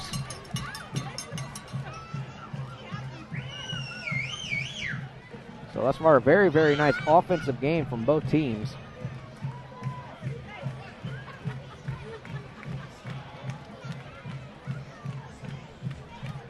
So all knotted up at 17 apiece with 7:57 left to go. And thus far, the Plainfield has come out of the locker room with a purpose. We'll see if they made any defensive adjustments to try and slow down this Patriot offense. Impact Insurance Restoration is your hometown restoration company for all your fire, flood, wind, and hail damage needs. Open 24 hours a day, 7 days a week. They are located at 2340 East Perry Road in Plainfield and can be reached at 268-6375. Hagee on to kick it away for the Quakers. Back deep for the Patriots. 11, Shefke and Happney back deep to return. Hagee's kick is up. That's a very, very nice kick from Hagee. Be fielded at about the 2. And will be brought down at about the 18. So very, very nice coverage on the kick as he was brought down that time by Gabe Eads, the 175-pound 5'8 junior. So it'll be a short gain, but about the 20 it looks like where they're going to place it. So we'll see what Nick Barrett can do with his offense here. 2 receivers to the left, 1 to the right. Barrett takes it, looking downfield to throw, and sets it up the screen to Grimm. Grimm with room to work, gets to the first down marker, and maybe just short of it. We'll see where they spot it. So at about the 30. So it should be enough for the first down. There is a flag on the play. And that play will be wiped off the board as it was a hold. Yeah, we have a flag. It looks like it's coming back. So that'll back up the Patriots even further into their own territory.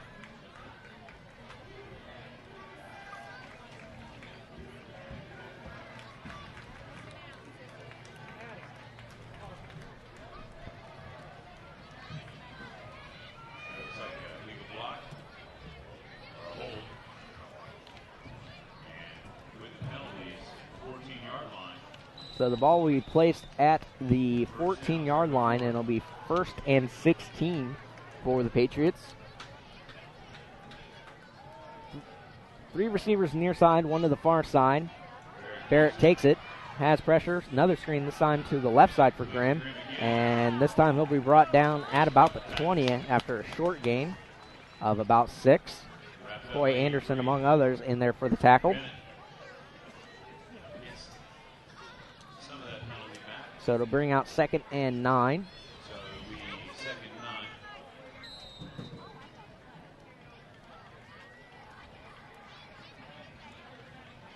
Thus far, Barrett's been very, very accurate on most of his passes. They have been pretty short, nothing really in the medium of the field. Barrett this time takes it, rolls to the left, has pressure, rolling, throws downfield, and incomplete. Intended target that time was Nathan Barrett. So that'll bring out 3rd and 9, and you can hear the cowbells come out here as this home crowd is trying to get their defense pumped for the stop.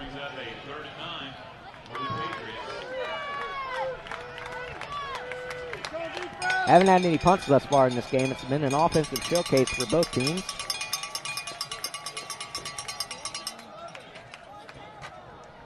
One receiver far side in the left hash. 2 receivers to the near. Barrett takes it on the low snap, looking downfield.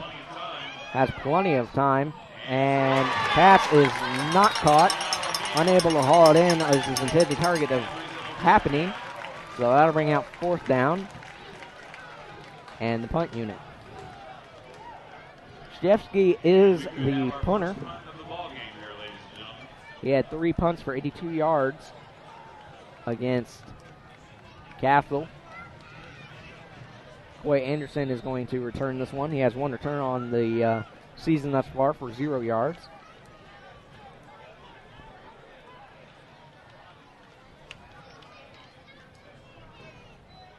High snap.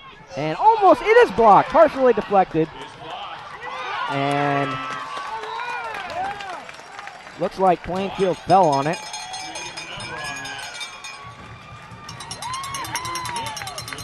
It was fallen on by Gavin Jacobs, the 6', 170-pound sophomore.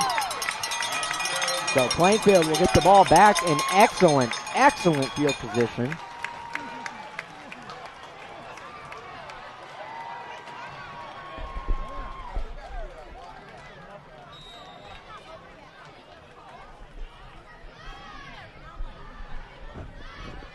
Trying to figure out here in the press box who quite had that block. Either way, a great field position now set up for the Quakers to try and get their first lead of the ball game. I formation, Foster gets it set full of steam for a gain of maybe 4.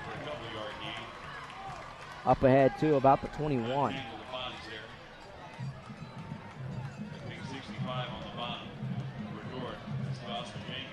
Check that, they're only going to give him 3. Actually, only 2. I was being very generous with my spot. 17 rushes now in the game for Foster. He remains out there. I formation, 2 receivers either side. Nice wander under center. He takes it, looks to the right, lobs it out there. Intended target, almost intercepted. Intended target that time was Dante Keys.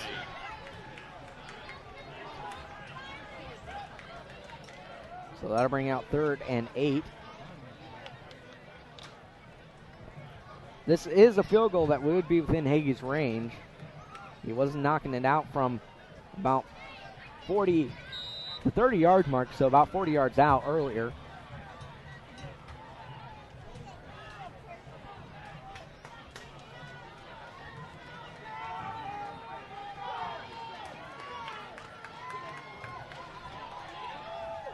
Nice wander in the shotgun.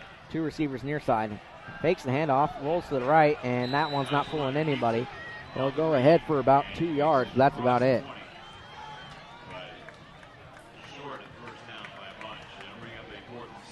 So at 4th and 7 on the 21, it looks like Hagee is going to try and kick the field goal.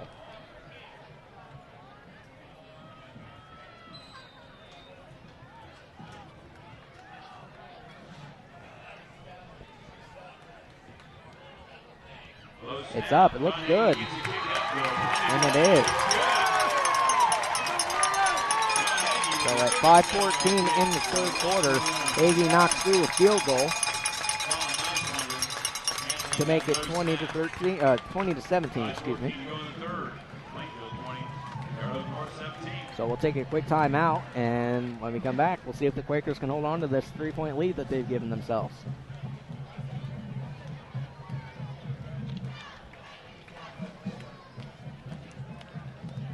For all of your pet care needs, visit the Animal Clinic of Plainfield at 2324 East Main Street here in Plainfield, directly across from the Super Walmart Garden Center.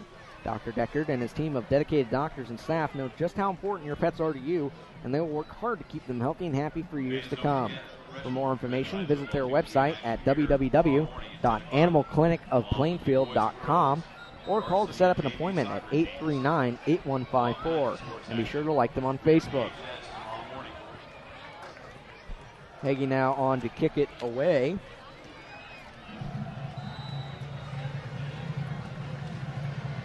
And the kick is up. Very, very nice kick once again. And all the way in the end zone for the touchback. So John Hagee is starting to show a little bit more of his leg here tonight. Didn't have much of an opportunity against Avon to show what he was capable of. So the Patriots start at their own 20-yard line.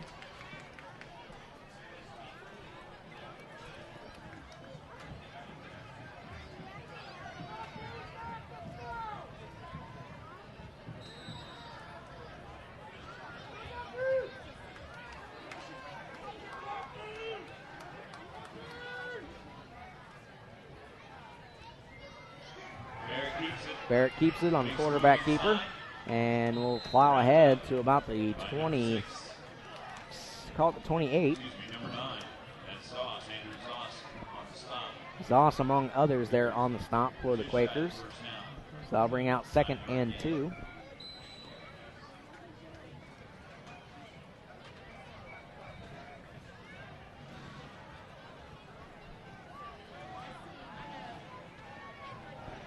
Two receivers to the far side for the Patriots. Pitch out goes to Grimm. Grimm cuts it inside and will get ahead for the first down and a little bit more. For about a 6-yard gain up to the 35. So it'll be 1st and 10 on the Patriots' own 35-yard line.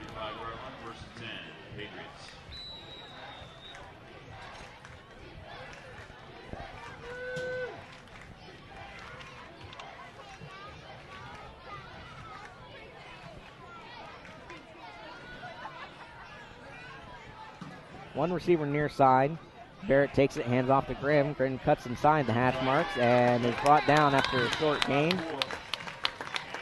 On the tackle there was Josh Briscoe, the 155-pound, 5'11" senior. But still a gain of 5, so it'll bring out 2nd and 5, now on the 40-yard line.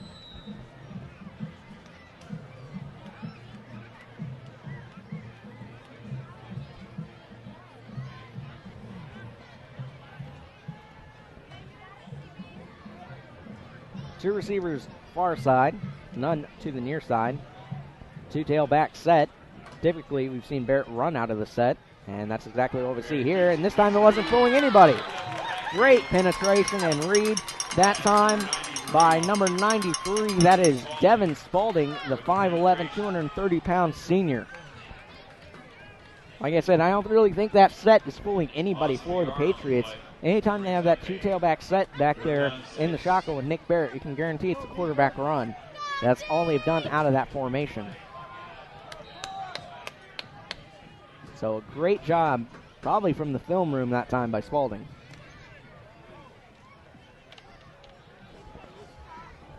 So that'll bring out 3rd and 6 after the loss of 1. And Barrett keeps it rolling to his right, looking downfield. And it will be a catch close to the first down marker. Looks like it'll be just a tad short. It was still a nice reception that time from Jeremy Humphrey, the fullback for the Patriots. This will be a big play, fans. This will be the time to make some noise. So 4th and 1, and it looks like the Patriots are going to go for it.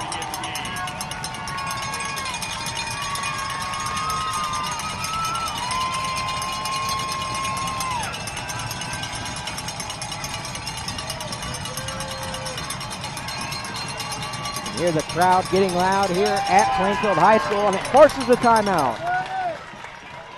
So that is the 2nd timeout of the quarter for this Terre Haute team, leaving them with 1 timeout remaining. So at the 2:44 mark in the 3rd quarter, Terre Haute is left with 1 timeout. Plainfield still has all 3 of theirs. They're up 20-17. Located at 2683 East Main Street, Suite 113 in Plainfield, at Beefcakes, we can build your burger to eliminate your hunger. Come join us and maybe even get a round of the cornhole. A message from Tim Grandstaff of Allstate Insurance. As a personal financial representative in Plainfield, I know many local families. My knowledge and understanding of the people in this community help me provide customers with an outstanding level of service. I look forward to helping families like yours protect the things that are important in your family, your home, your car, and more. I can also help you prepare a strategy to achieve your financial goals.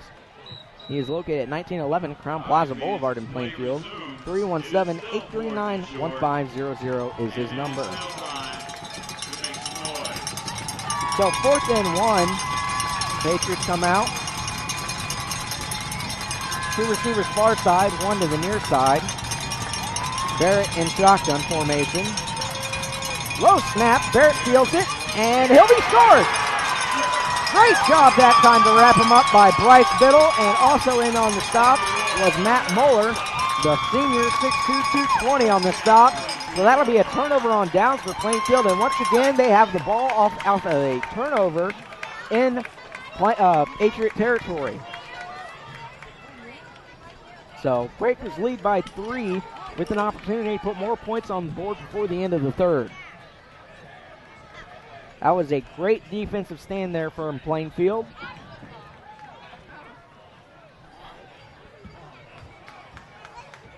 Plainfield takes over on downs. Ball spotted at Terre Haute North 44-yard line. First and 10 Quakers. So it's first and 10. 4 receiver set for Nicewater in the shotgun. Man in motion.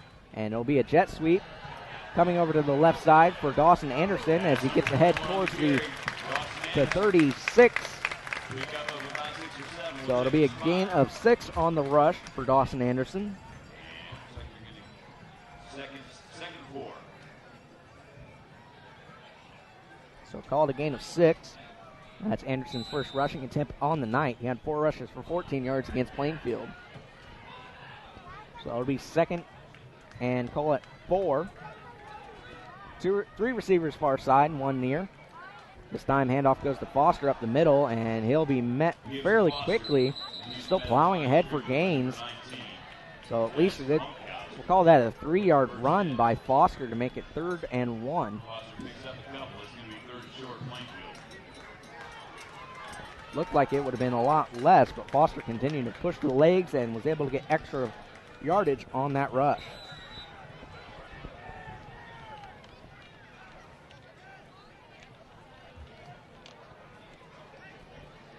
If I'm going to say this, if the Quakers fall just short and make it 4th and short, I would imagine they might go for it since they have momentum on their side, but we'll see. Nicewater in the eye, hands off to Foster. Foster's got the first down and then some on his feet all the way up to about the 26-yard line. So that'll be a gain of 8 and enough for the first down for Dylan Foster. That's his 19th carry on the night. Foster thus far is giving the Patriots fits defensively.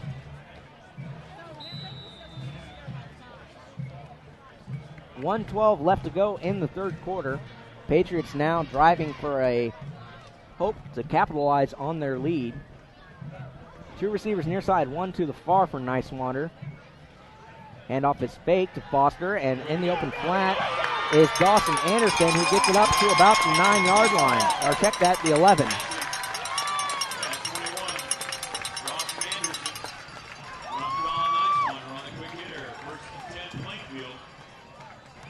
So it'll be first and 10 for Plainfield from the 11.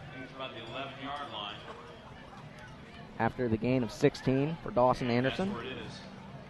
First and 10 at North 11. Anderson having a very, very nice night catching the football. 2 receivers near side, 1 to the far. Anderson, the man in motion. And handoff. It goes to Foster.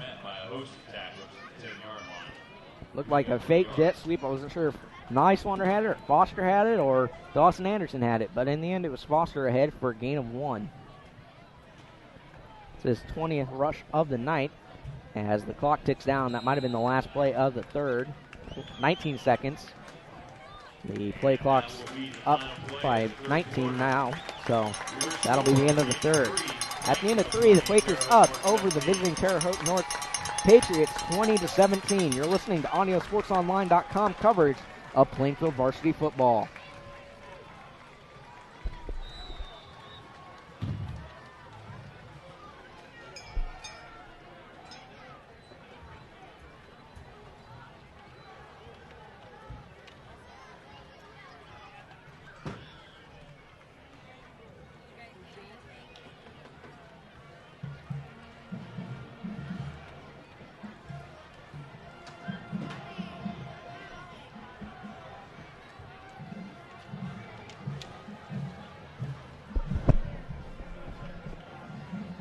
The Beacon Sign Company specializes in local high school sports and event signage needs. This is their 12th year of supporting the Red Pride football program. They are located at 9305 East US Highway 36 in Avon. You can call 272-2388 for all your signage needs, or stop by Monday through Friday from 9 to 6. We also wish to thank the following Plainfield football sponsors: Fusion Alliance, Allergent, Plainfield Self-Storage. The teams will switch sides as we start the fourth quarter with Plainfield up by 3 and driving into Patriot territory. Thus far, it's been a very, very offensive night, but in the second half, in that third quarter particularly, the Quaker defense stepped up in a huge way, forcing a punt that was blocked and then a turnover on downs.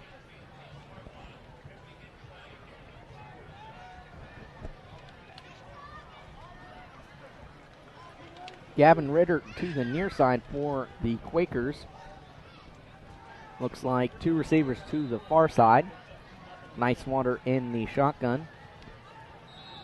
And illegal procedure.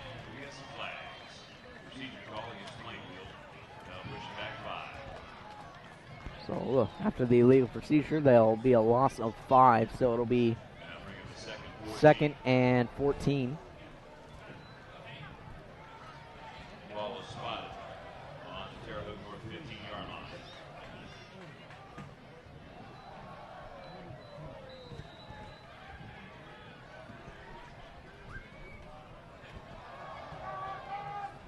So two receivers come near side, one to the far side. I formation slanted to the right. And Foster, check that, Nicewater keeps it on the handoff. And he'll be back to about the original line of scrimmage. So we'll call it a gain of 3 for Nicewater on the carry.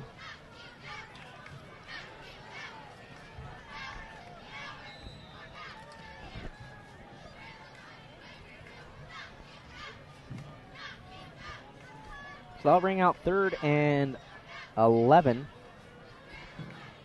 Looks like the Quakers have to get to about the 3 for a first down.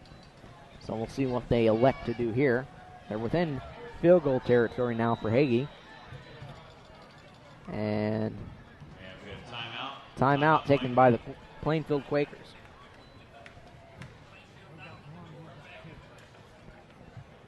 We'll take a quick timeout. You're listening to AudioSportsOnline.net coverage of Plainfield Quaker football.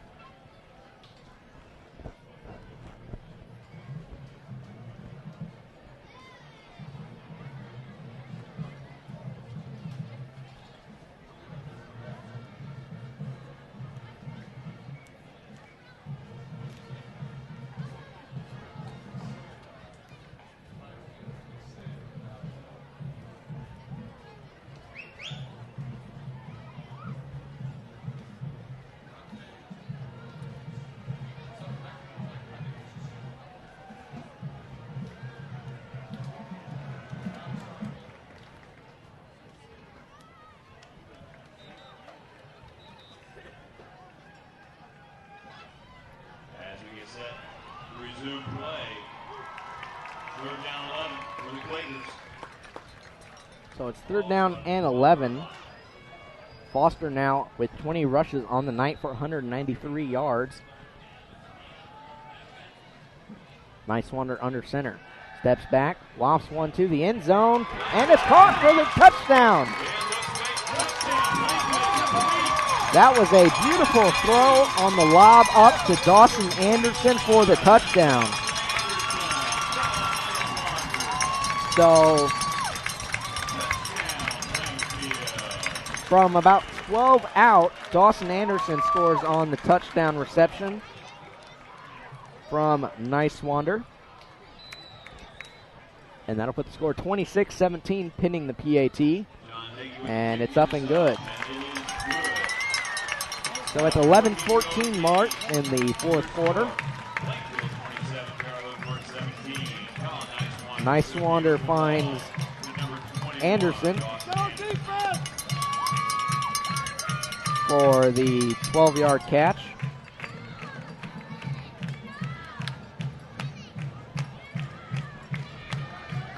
And with the PAT, it makes it a 10-point game, 27-17.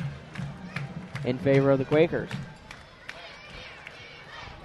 Quakers really have done a great job with their halftime adjustments and have really stunned this Terre Haute North team.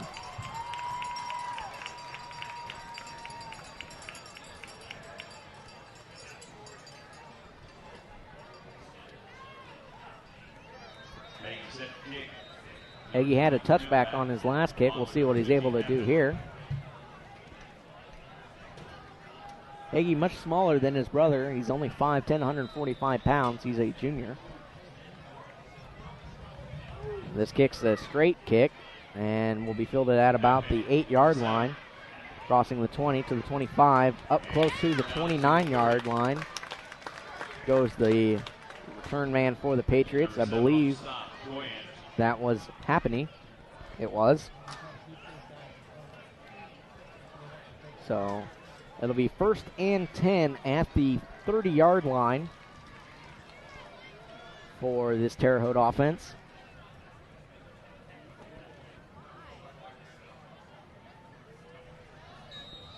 Thus far, they have been held scoreless here in the second half.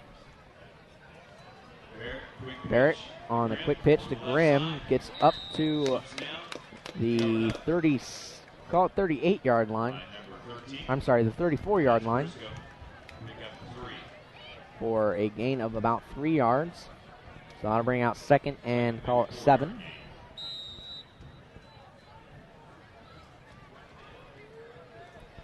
Clock continues to roll here. 10:40 left to go in the 4th. 2 receivers far side, 1 near side. Pistol variant here. Barrett will keep it, has pressure, evades it, has an open field. Barrett up ahead to the 40, finally on a shoestring tackle. Defense fell asleep there. Tackle was made that time by Corey Bennett, 6', 155-pound junior. But Barrett with a big-time breakaway run, looked to be dead in the water in the backfield, but was able to evade the pressure and run ahead for a big gain. So that'll bring out 1st and 10. Now in Quaker territory on the 34-yard line are the Patriots. Nathan Barrett and Happany are on the far side. Grimm will join them in the slot, so it'll be a 3-man set on that right side. Ball on the left hash. Barrett, shotgun, looks to the right, has pressure, Biddle in his face, and he has a receiver down there to the 10, cutting it back to the left side, in for the touchdown is happening. And just like that, the Patriots are back on the board after a nice strike from 34 yards out.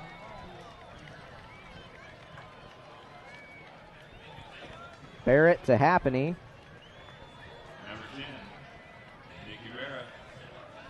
At the 9:56 mark in the 4th.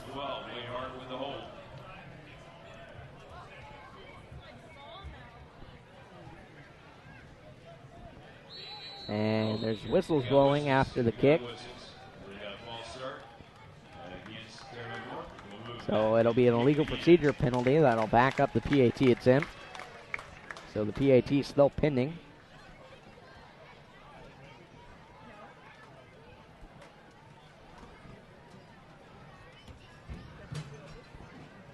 So 27-23 right now is the score, with the pending PAT as Guevara set to re-kick from a little bit further out. It's down and straight ahead for a nice PAT. So that makes it 27-24 in favor of Plainfield.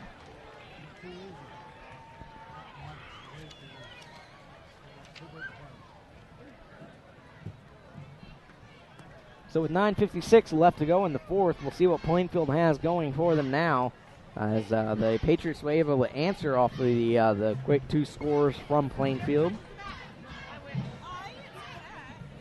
For more than 2 decades, Wicker Construction has engaged in building one-of-a-kind homes and remodeling projects while exceeding client expectations. Delivering projects with professionalism and integrity, Wicker Construction works closely with you, the client, to understand your lifestyle and construction needs. Rivera on to kick it away. Back deep is, looks like Dawson Anderson is back there.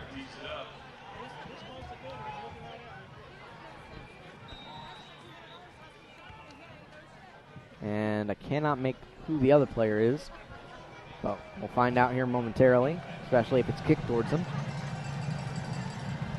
Rivera on to kick it away. They did try an onside kick earlier, and they'll squib it, and it'll be flags flying. As it looks like the gunning team was a little bit too far past their kicker before the ball was actually kicked.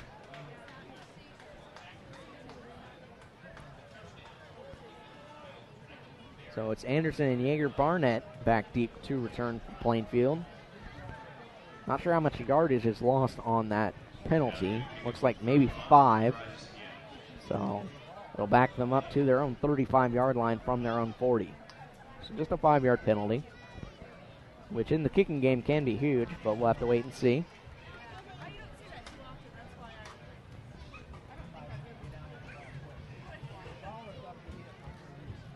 Got to be awake here. They tried the fake kick last time off of that. Doesn't look like they're trying it this time. Plainfield looks ready for it if they are.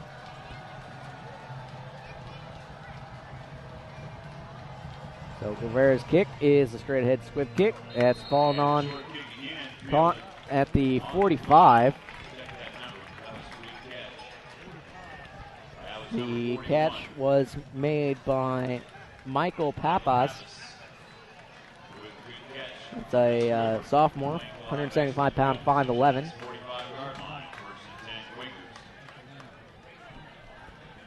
So it'll be 1st and 10 with a very, very nice field here and short field for the Quakers.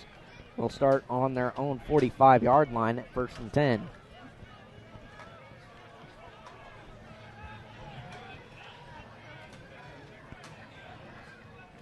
Nice oneer in the shotgun, takes it, hands off to Foster. Foster with a head of steam all the way up ahead for a gain of, call it, 12 yards.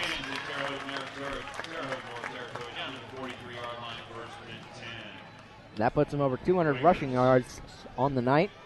That is his 21st carry. So it brings out 1st and 10 for the Quakers on the Patriot 44-yard line.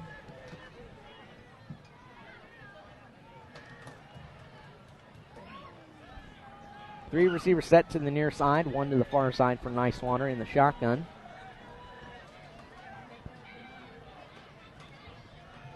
And the handoff from this time, Foster gets 1. Great job there from the defense. Players included in that, Angelo Cooper and Connor Dwyer.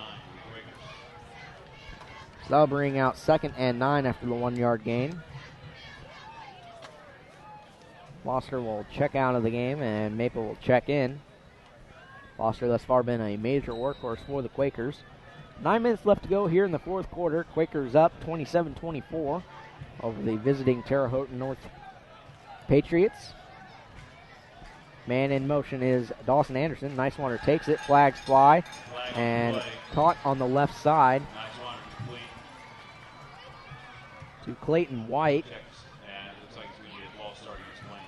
But it'll be a false start, so we'll wipe that off the board, and they'll walk it back.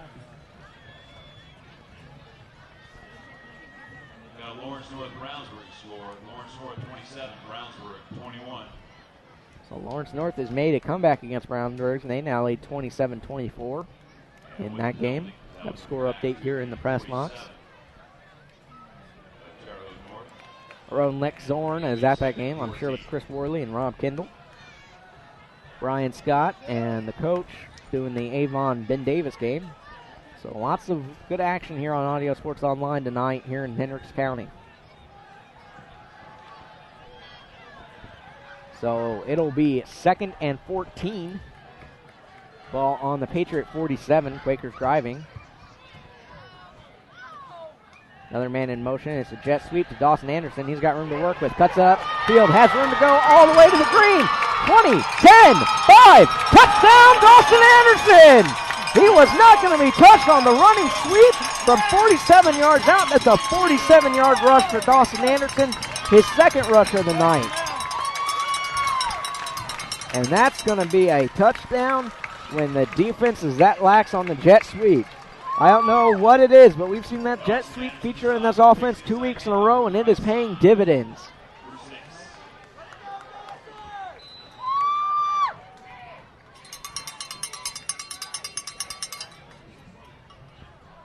And the PAT is good.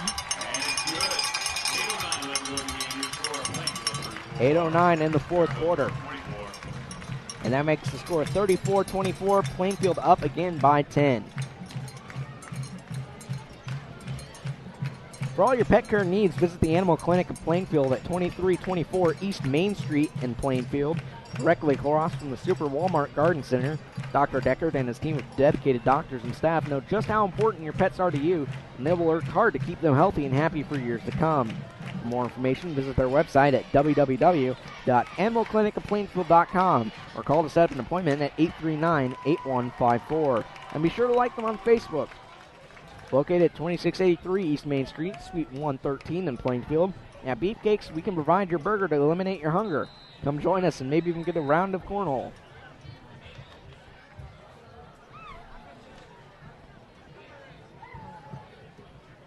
Hagee on to kick it away.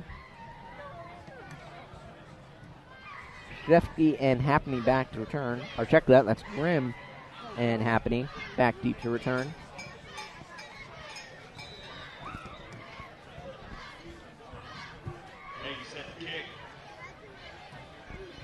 Hagee's kick is short, and they'll get an illegal procedure as the defenders were too far offsides when the kicker kicked the ball.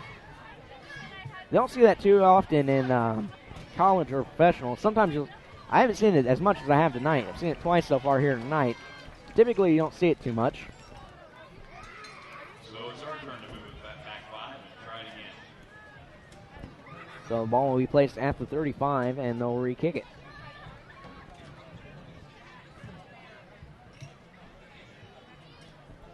Ball placed on the left hash for Hagee on his own 35.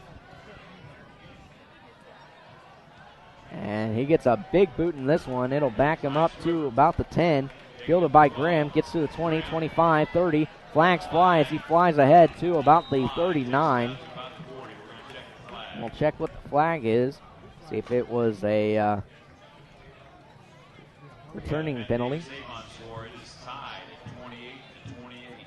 Update on that Avon Ben Davis game. 28-28 all in the fourth. Check the call here.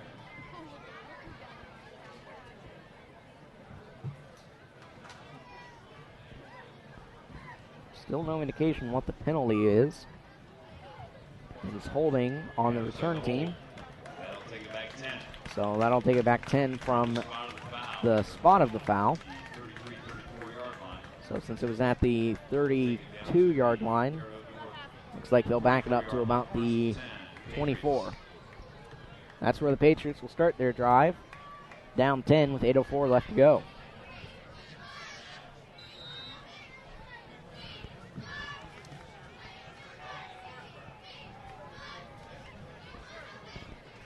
Thus far been a very, very good game, very offensive game. Plainfield's defense has slowed down this Patriot team here in the third quarter and fourth in the second half. We'll see what Nick Barnett can do with his team here. Barnett fakes it, looking downfield, throws to the man he faked it to for a loss, or zero gain really. And that intended target was, I believe that was Sean Happney. It was, sophomore. Looks like maybe lost it on the play a little bit. Second and long.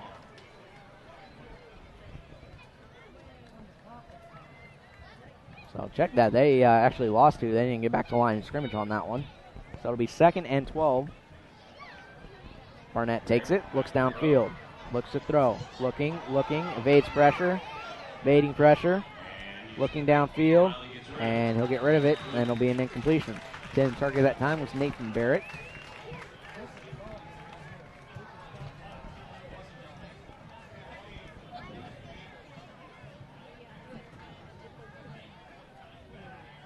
Brings up the third down and long.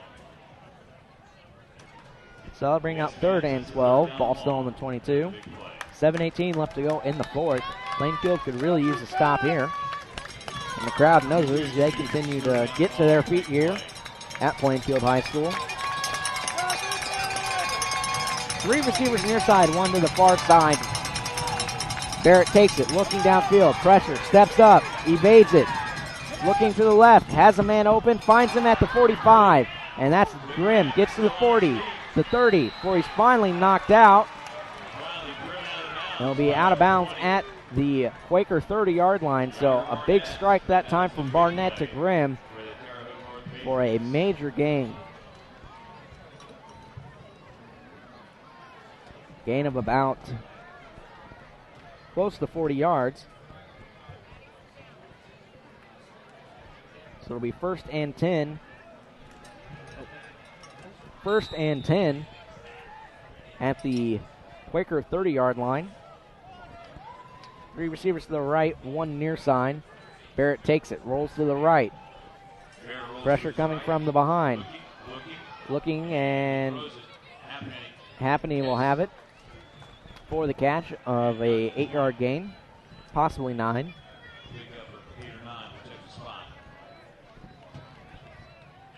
Call it 9, so that'll bring out 2nd and 1.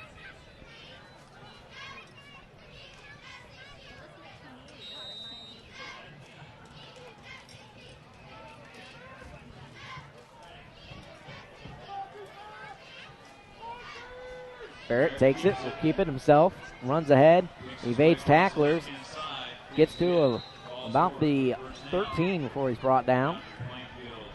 So that'll move the chains, and it'll be first and 10 on the 13.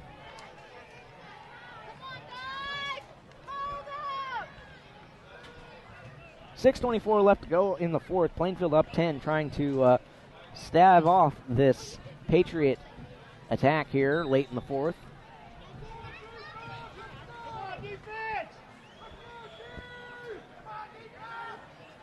Barrett takes it. He'll roll with it. Has blockers in front of him. And he'll be bounced off a couple of tacklers before he gets up ahead to about the 9-yard line. So a gain of 4, and it'll be 2nd and 6 on the 9.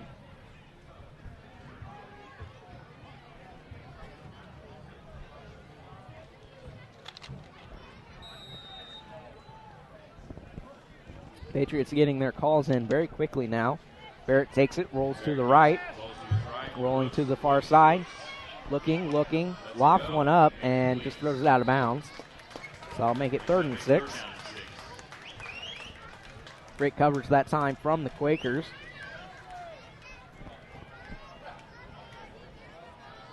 Thus far, the only 2 sacks of the game has been from Coy Anderson.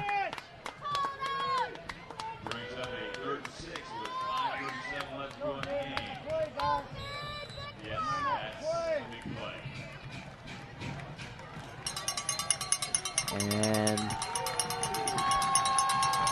Nathan Barrett comes near side.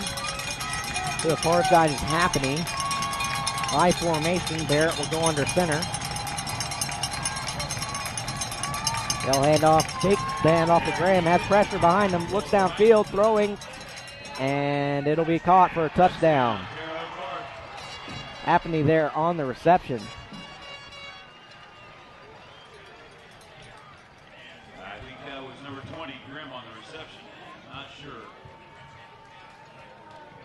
So with 5:30 to go,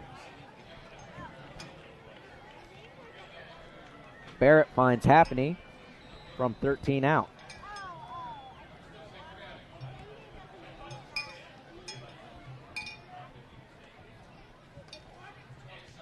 Kick is up. And it's good. We got 5.5 minutes. Check that. That was Stephon Massey on the reception. PAT's good, so that makes it 34-31. Patriots up by 3. 5:30 left to go. Going down to the wire here in Plainfield here tonight. Thus far, the Plainfield Quakers having a much better offensive showing here tonight against Terre Haute than they did last week against Avon. Does not get any easier for them in this Mid-State Conference. This is, of course, a non-conference matchup as well as what Avon was. Conference play starts next week with the Quakers traveling down to Mooresville for a rivalry matchup.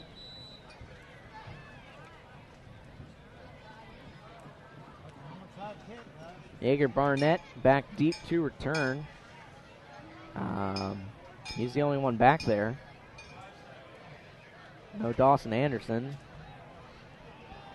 Yeah, Barnett's the only person back for the Quakers right now.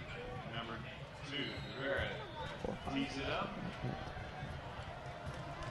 And they'll try a quick onside kick, and it'll be fallen on by the Quakers at the 35-yard line. Great heads-up play there by Gavin Jacobs. So Quakers will have it at about the 35-yard line. Call it 36. So it'll be 1st and 10 on the Quakers' own 36-yard line.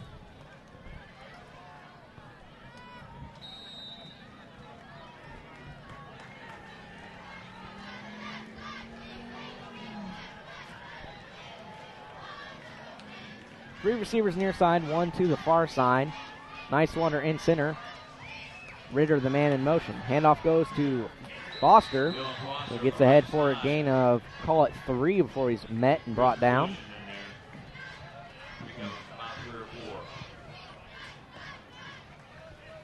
I'm almost out of room for Foster on my snap sheet.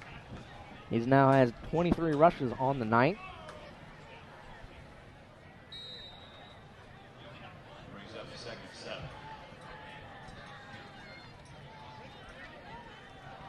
So it'll be 2nd and 7. Ball on the 39-yard line for Plainfield. Same set, 3 receivers near side, 1 to the far side. Nicewander in the shotgun, joined there by Foster.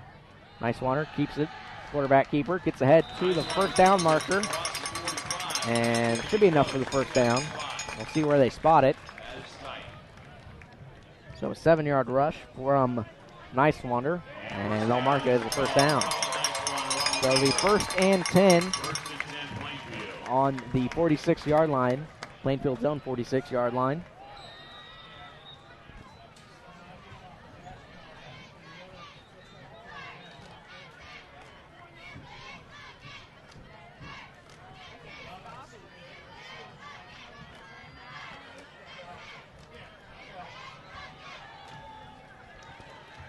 Two receivers near side, 1 to the far side, tight end formation. Nicewander takes it. He'll fake the handoff, keep it himself. Has room to work with over the 50 to the 55 to the 40 before he's finally brought down from behind. Tackle made that time by number 42. That is Will Hart, the 6'2", 180-pound linebacker, senior.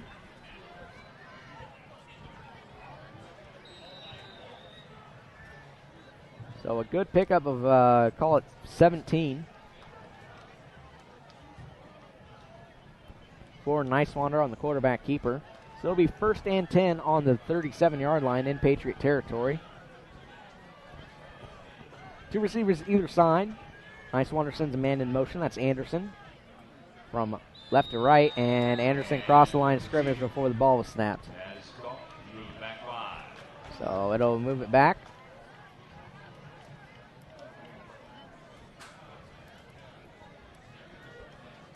So it'll be a loss of 5, and it'll bring out 1st and 15. Had been a relatively clean flag-free game up until the second half. Now moving back 5, bring up 1st and 15. Just 1 or 2 holding penalties in the first half. That was about it.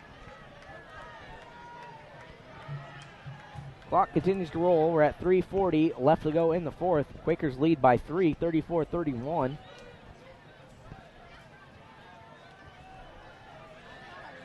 Two receivers either side. Man in motion's Keys. I formation. Nicewander takes it, and another whistle. Another illegal procedure penalty. That'll back him up another further 5, so it'll be 1st and 20.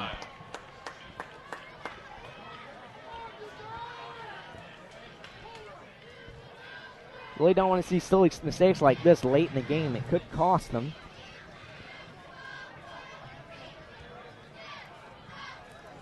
You have a very good opportunity here to get a win. Up 3 with 3:20 left to go. Downside here for the Patriots is the clock is continuing to roll now down to 3:15, and they only have 1 timeout left, having already burned 2 here in the second half. 2 receivers to the left, 1 to the right. Nicewander in the shotgun. Nicewander hands off to Foster. Foster bounces to the right side to the 45, and will get some of that back. Up ahead to the 43. So Gets 5 of that 10 yards back. Well, score with gain of 4 that time on the carry from Foster. brings up a 3rd and long for the Quakers. Clock continues to roll, now down 2:30. Get a first down here. It puts the game out of reach here with 1 timeout left for the Patriots. And it looks like Plainfield will actually use a timeout to stop the clock with 2:19 left to go. 34-31 with 2:19. The Quakers have the ball on the Patriot 43-yard line at 2nd and 16. Message from Tim Grandstaff of Allstate Insurance. As a personal financial representative in Plainfield, he knows many local families. His knowledge and understanding of the people in this community help him provide customers with an outstanding level of service. He looks forward to helping families like yours protect the things that are important: your family, home, car, and more. He can also help you prepare a strategy to achieve your financial goals. He is located at 1911 Crown Plaza Boulevard in Plainfield. You can reach him at 317-839-1500. Also like to thank the Beacon Sign Company. They specialize in local high school sports and event signage needs. This is their 12th year supporting the Red Pride football program. They are located at 9305 East US Highway 36 in Avon. You can call 272-2388 for all your signage needs, or stop by Monday through Friday from 9 to 6. We also wish to thank the following football Plainfield sponsors: Fusion Alliance, Allergent, Plainfield Self-Storage. 2nd and 16, 2:19 left to go in the 4th quarter. Plainfield up 3. Foster gets it on the handoff and plows ahead to the 35, maybe ahead to the 36 before he's brought down. So it'll be about a 8 or 9 yard gain from Foster. We'll give him 8. That's his 25th carry here on the night.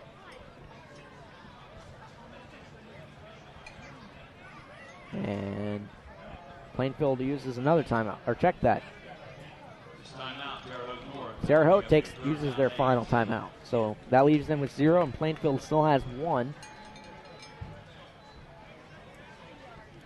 So Terre Haute had to stop the clock here if they're going to try and get the ball back. It'll be 3rd and 7.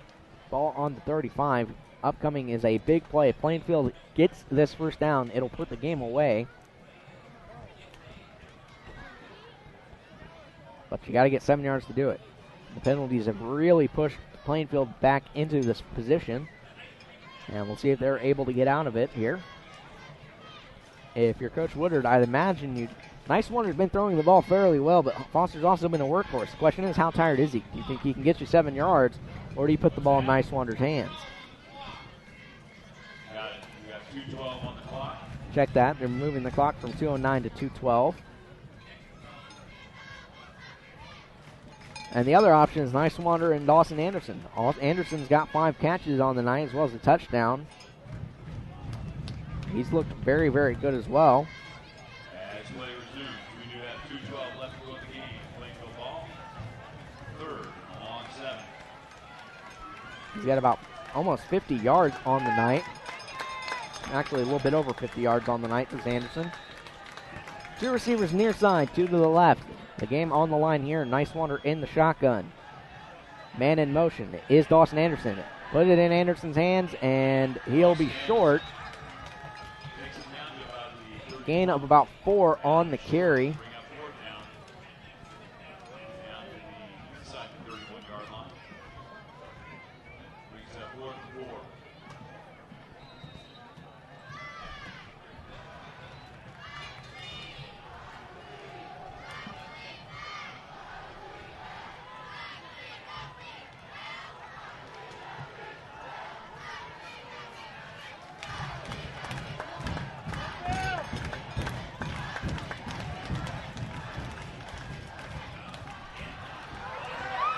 And on the 4th and 4 play, Plainfield goes for it, and they'll get it across the line.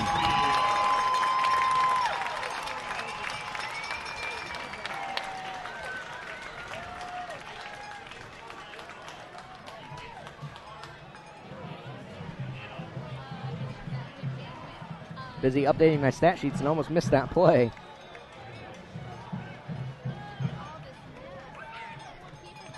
But Plainfield able to get across the line, and with 0 timeouts, that'll put this one away. Terre Haute North has no timeouts left. I believe that was Dawson Anderson on that last carry that got the 7 yards they needed.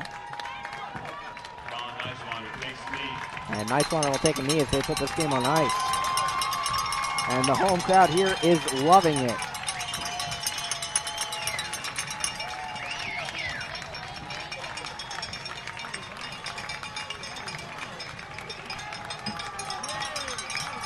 Do some final tallying on our statistics here tonight.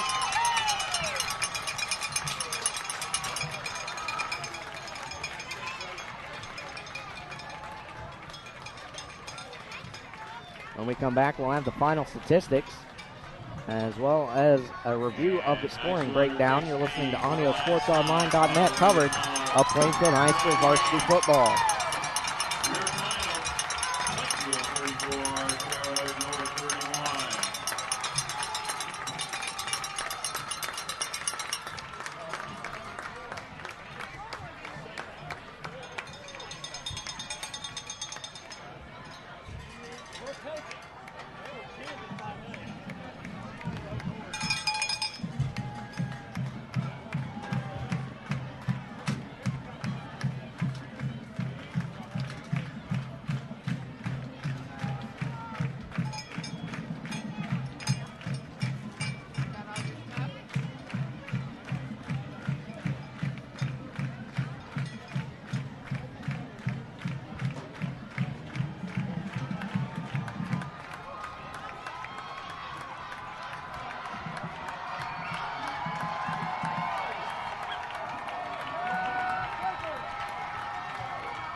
Welcome back to Plainfield High School, where Plainfield gets the win. 34-31 is the final here at Quaker Stadium. Let's take a look at the final statistics, and we'll start with, actually, let's look at the scoring breakdown first. They all got started when Nick Barrett found his brother Nathan Barrett in the back of the end zone at the 3:45 mark in the first for a 6-0 score. The following PAT made it 7-0. The Quakers countered with a field goal of their own from the legs of John Hagee. That made it 3-7 in favor of the Patriots. Rivera countered with a field goal of his own for the Patriots to make it 10-3. Dylan Foster had a 3-yard rush to tie the game up with the PAT at 10-10. Then it was Grimm, not Ben Grimm from the Fantastic Four, but no, it was Logan Grimm from 2 yards out to put the score at 17-0 with the PAT. The Quakers countered with a Foster 19-yard rush in the third quarter at the 7:57 mark with the PAT. Made it 17-17. At the 5:14 mark in the third quarter, Hagee had a field goal to put it up 20-17. And then in the fourth quarter, the score was made 27-17 due to a Nicewander Anderson 12-yard touchdown reception with the PAT at the 11:14 mark in the fourth.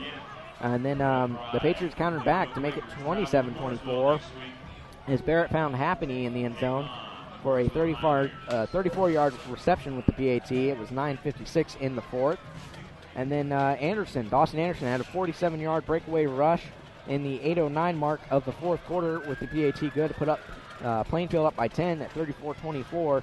And then Barrett countered back by finding Massey on the 13-yard reception, make it 34-31, which is what the final score ended up being. Take a look now at the statistics, the final statistics. We'll start with the rushing. It was led really all by Dylan Foster. I mean, Foster was a one-man show tonight, rushing 26 times for 228 yards by my count.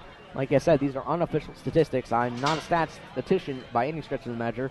Doing play-by-play, trying to keep stats and work the camera is a job all of in itself, each one of those really.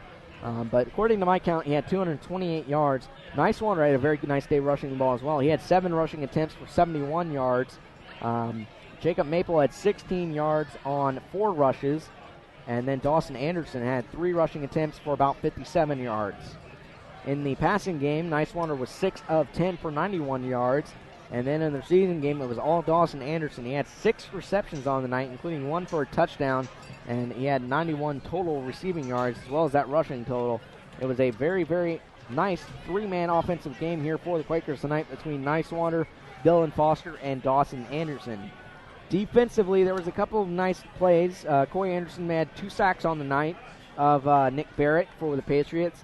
Also getting in on that, Matt Muller had 1 tackle for loss, and also Devin Spalding also had a tackle for loss in tonight's game. I never did see quite who got the punt, the field goal, the PAT block, but there was also a PAT block, or excuse me, a field goal block. It was a field goal attempt. No, it was a punt. Excuse me. I don't know what I'm talking about. It was a punt block in the third quarter. Never got a name of the Quaker who got the punt block, but that also was a huge momentum builder for the Quakers in this one. Up next for Plainfield High School, they will be back in action next Friday on September 4th on the road to face the Mooresville Pioneers in a conference rivalry match. Last season, the Pioneers won at Plainfield by a score of 20-6.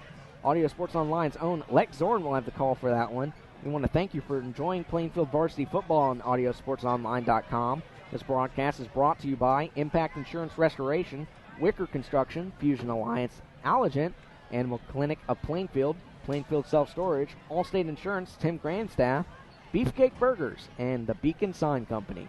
I'm J.P. Sinclair wishing you a good night and a great weekend.